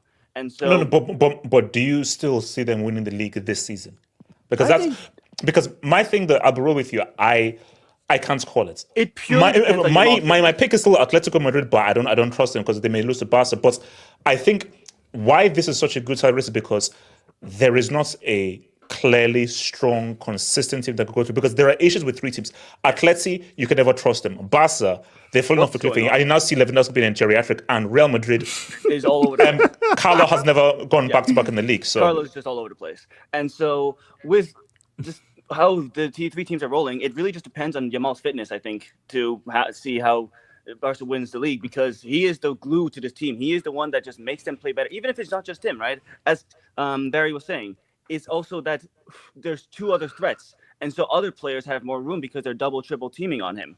And so it's definitely just a case of if they can keep him fit, they'll probably win most of their games, even the games that they're struggling to win right now. And then that's how they'll win the title. If he doesn't stay fit and if he does get injured a lot, then these guys just have no creativity. They could probably fall out of the title race earlier than they're even in one. Wait, okay, am I right in saying, so is the alternative to Lewandowski Ferran Torres? This team, yes, it Well, is. what about Pau Victor, man? What about Pau Victor? I don't know. Hold on. Elijah, go for it. Elijah. No, you know, we're getting first season. Elijah? We're getting first season Lewandowski, but like, he shows up first half this season and he fucking like does solid mode in the second half. You know, right? You actually. Hold on, Elijah, wait a second. Elijah, wait a second. I'm Use coming his hair, bro. Like, Wait, Elijah. Anyone seen Victor Hockey? Yeah, he's actually scoring headers for Real Betis. He's that bad. No, you're lying. He scored today. Right, he scored, bro. He scored today, bro. So Hockey is scoring while you have a geriatric and a mental health merchant as you. Elijah, can you speak, please? Respect Pau Victor. Elijah, go for it. Elijah. My biggest concern is, I remember after I was one of those people where I thought like it was wraps. It was either wraps or I was either saying it was over or I was agreeing with Nomad, thinking that January is when Madrid shows up. But now I'm kind of like, if you're a Barca fan, you should be concerned because you had a decent gap. Now it's a legit 3-horse race, and say if everybody plays 19 games, and the first 3 drop, what do we say about Bilbao? No. I'm just saying hypothetically. Elijah, why you gotta do the most, Elijah, I'm telling you right now. Bilbao not in this conversation. I'm just saying. I know that. I'm just saying because I look at 3 plus 1, 3 legit contenders and 1 outsider. Let's just say that. But I'm just like, okay. Leganes, bro. Like that was like their first away win in 17, 18 years. Like no. Tell me the last time. Elijah, listen to the name of the club, Leganes. That like basically judge a book by its cover. You lost to a team called Leganes. I won't. Listen to this though, Listen, you're telling me, I'll be 26 in 3 weeks, 4 weeks. The last time Leganes beat Barca at Barca, I was in primary school. That is insane. Elijah, was I born? AK was possibly in diapers. You know what I mean? Like, that's insane. He was shitting himself. That's crazy. Like, the fuck? Yeah, Ricardo. But no, like, on a 7.95. what are we doing? No. HH was about 27, 28 at the time. Wait, hold on. I don't think I was born here. Wait, that was before I was born. God damn! Wow. Nah, he was on his Jay-Z looking for his. He was on his Jay-Z looking for his Beyond. You know what? Ricardo, Did I lie? Finally, I found it. That was the Finally, I found it. You know, kind of ironic. The stream was going for 2 hours and you found it right when I could. Yeah, very ironic. Who was supposed to have a yellow? Somebody else was supposed to have a yellow. That was around the time HH was having his first child. Bro, it was a comment. Doku KJ, that's a yellow for you, KJ. That's your first yellow. So there you go. Elijah, continue. No, I was just saying, like, if I'm a Barca fan, you should be very, very concerned. No, but Elijah, to be fair, what Flick was working with from August to, I'd say, October, yes. Bro, yes. He was very lucky that with that thin-ass squad he had, he didn't get any major injuries. Like, nothing. But that's typically opposite of what Barcelona are. Can you ask me, can the Barca guys, Streets and Pim, I've been saying this since the Euros, and I'm going to ask this question now. Is Lamine Yamal being overplayed? Yeah, but it comes with 2 thoughts. Is he being overplayed? Of course, but some people believe, if you're that fucking good, gotta play. I don't know. No, but here's the thing. No, the reason why that second thought doesn't work is because 17 is still 17. Now, the Okay, dilemma but is you're so good and you're so amazing. best player in the world. Like, Oh, no, 100%. No, yeah, I believe he's the best player in the world. Like, if you just tell me who is the best football player in the world, forget football. The best football player in the world is Lamine Yamal. But the issue though is that he should play. He's important and he's crucial. He is still 17 years of age. And the fact that he's been played this much, thinking on the fact you went through a very strenuous, high octane, high intense Euros, which is tournaments for football, and went straight into a league football and UCL, you are asking for trouble. Because you're bro, asking if for when you're trouble. 17, bro, when you're 17, bro, a lot of kids at 17, bro. Let's just say this. Not many kids, period, will get that chance of playing pro sports at a young age. My biggest concern is just where like even kids have a limit into where their body just, they get tired. And I'm just saying, like, a talent like that should be conserved as much as you can. But then again, if you do need to play him, because it seems like when Lamine walks, that's where Barca goes. So they go where he goes. I think they'll recover. La Liga, I think La Liga and Serie A might have two of the best or most entertaining title races we might have this season. So those are the two to look at. Wait, but Chelsea doesn't entertain you? Yeah, I didn't say anything about Chelsea. I didn't say anything. It's a proper red and blue affair. No, here's a problem. YSK. I want to. No, YSK. I really want to say that Chelsea's in the title race. But here's the problem. When you have people like Nathaniel and you have people like HH, it makes it really hard. It makes it really hard. Look, grow up. No. I'll say this again. People that overuse that pause thing, there's something wrong with your brain because your brain is going there. So YSK and Ricardo, you're just sick in the head. So put that to one side. Put that to one side. Put that to one side. Put that to one side. That's HH justifying his sexual. Putting that to one side. Ricardo, you know you're in the yellow. Ricardo, you know you're in the yellow, bro. You know you're in the yellow. So the referees are not supposed to threaten the bookings, right? I'm a different ref. So he's a La Liga ref. So this is a threat. This is a threat. I told you. FBI. So there you go. The case will come through either way, man. You can't stop it. So let's see. My thing. Okay. So what's it called? AK. Wait. Saying quickly. Go for it. We're going to get it. AK. Yeah. Just before, can you zoom into my AVI quickly? That's Ivan Rakitic right there. What? That's Ivan Rakitic. No, stop. No, it's not. Wait, is that AI or real? That's actually Ivan Rakitic. Wait, zoom in again? Damn. What the hell, bro? Why does he have a camera? Is that a camera? He's on a podcast. Oh. Yeah, he's on a podcast. This guy. Can you bring up my AV, please? Now we're good. No, but come on, bring it up. No. It's for the culture, man. I don't trust you. I don't trust you. Bro, just bring it up, man. Just pull it up. I don't trust you, and you're on the yellow. Man, send me off if it's yellow. Worry. Send me off. It's not that bad. Let Ricardo bring his AVI up. Griezmann incoming. AK, continue. Bro, Leganes, man.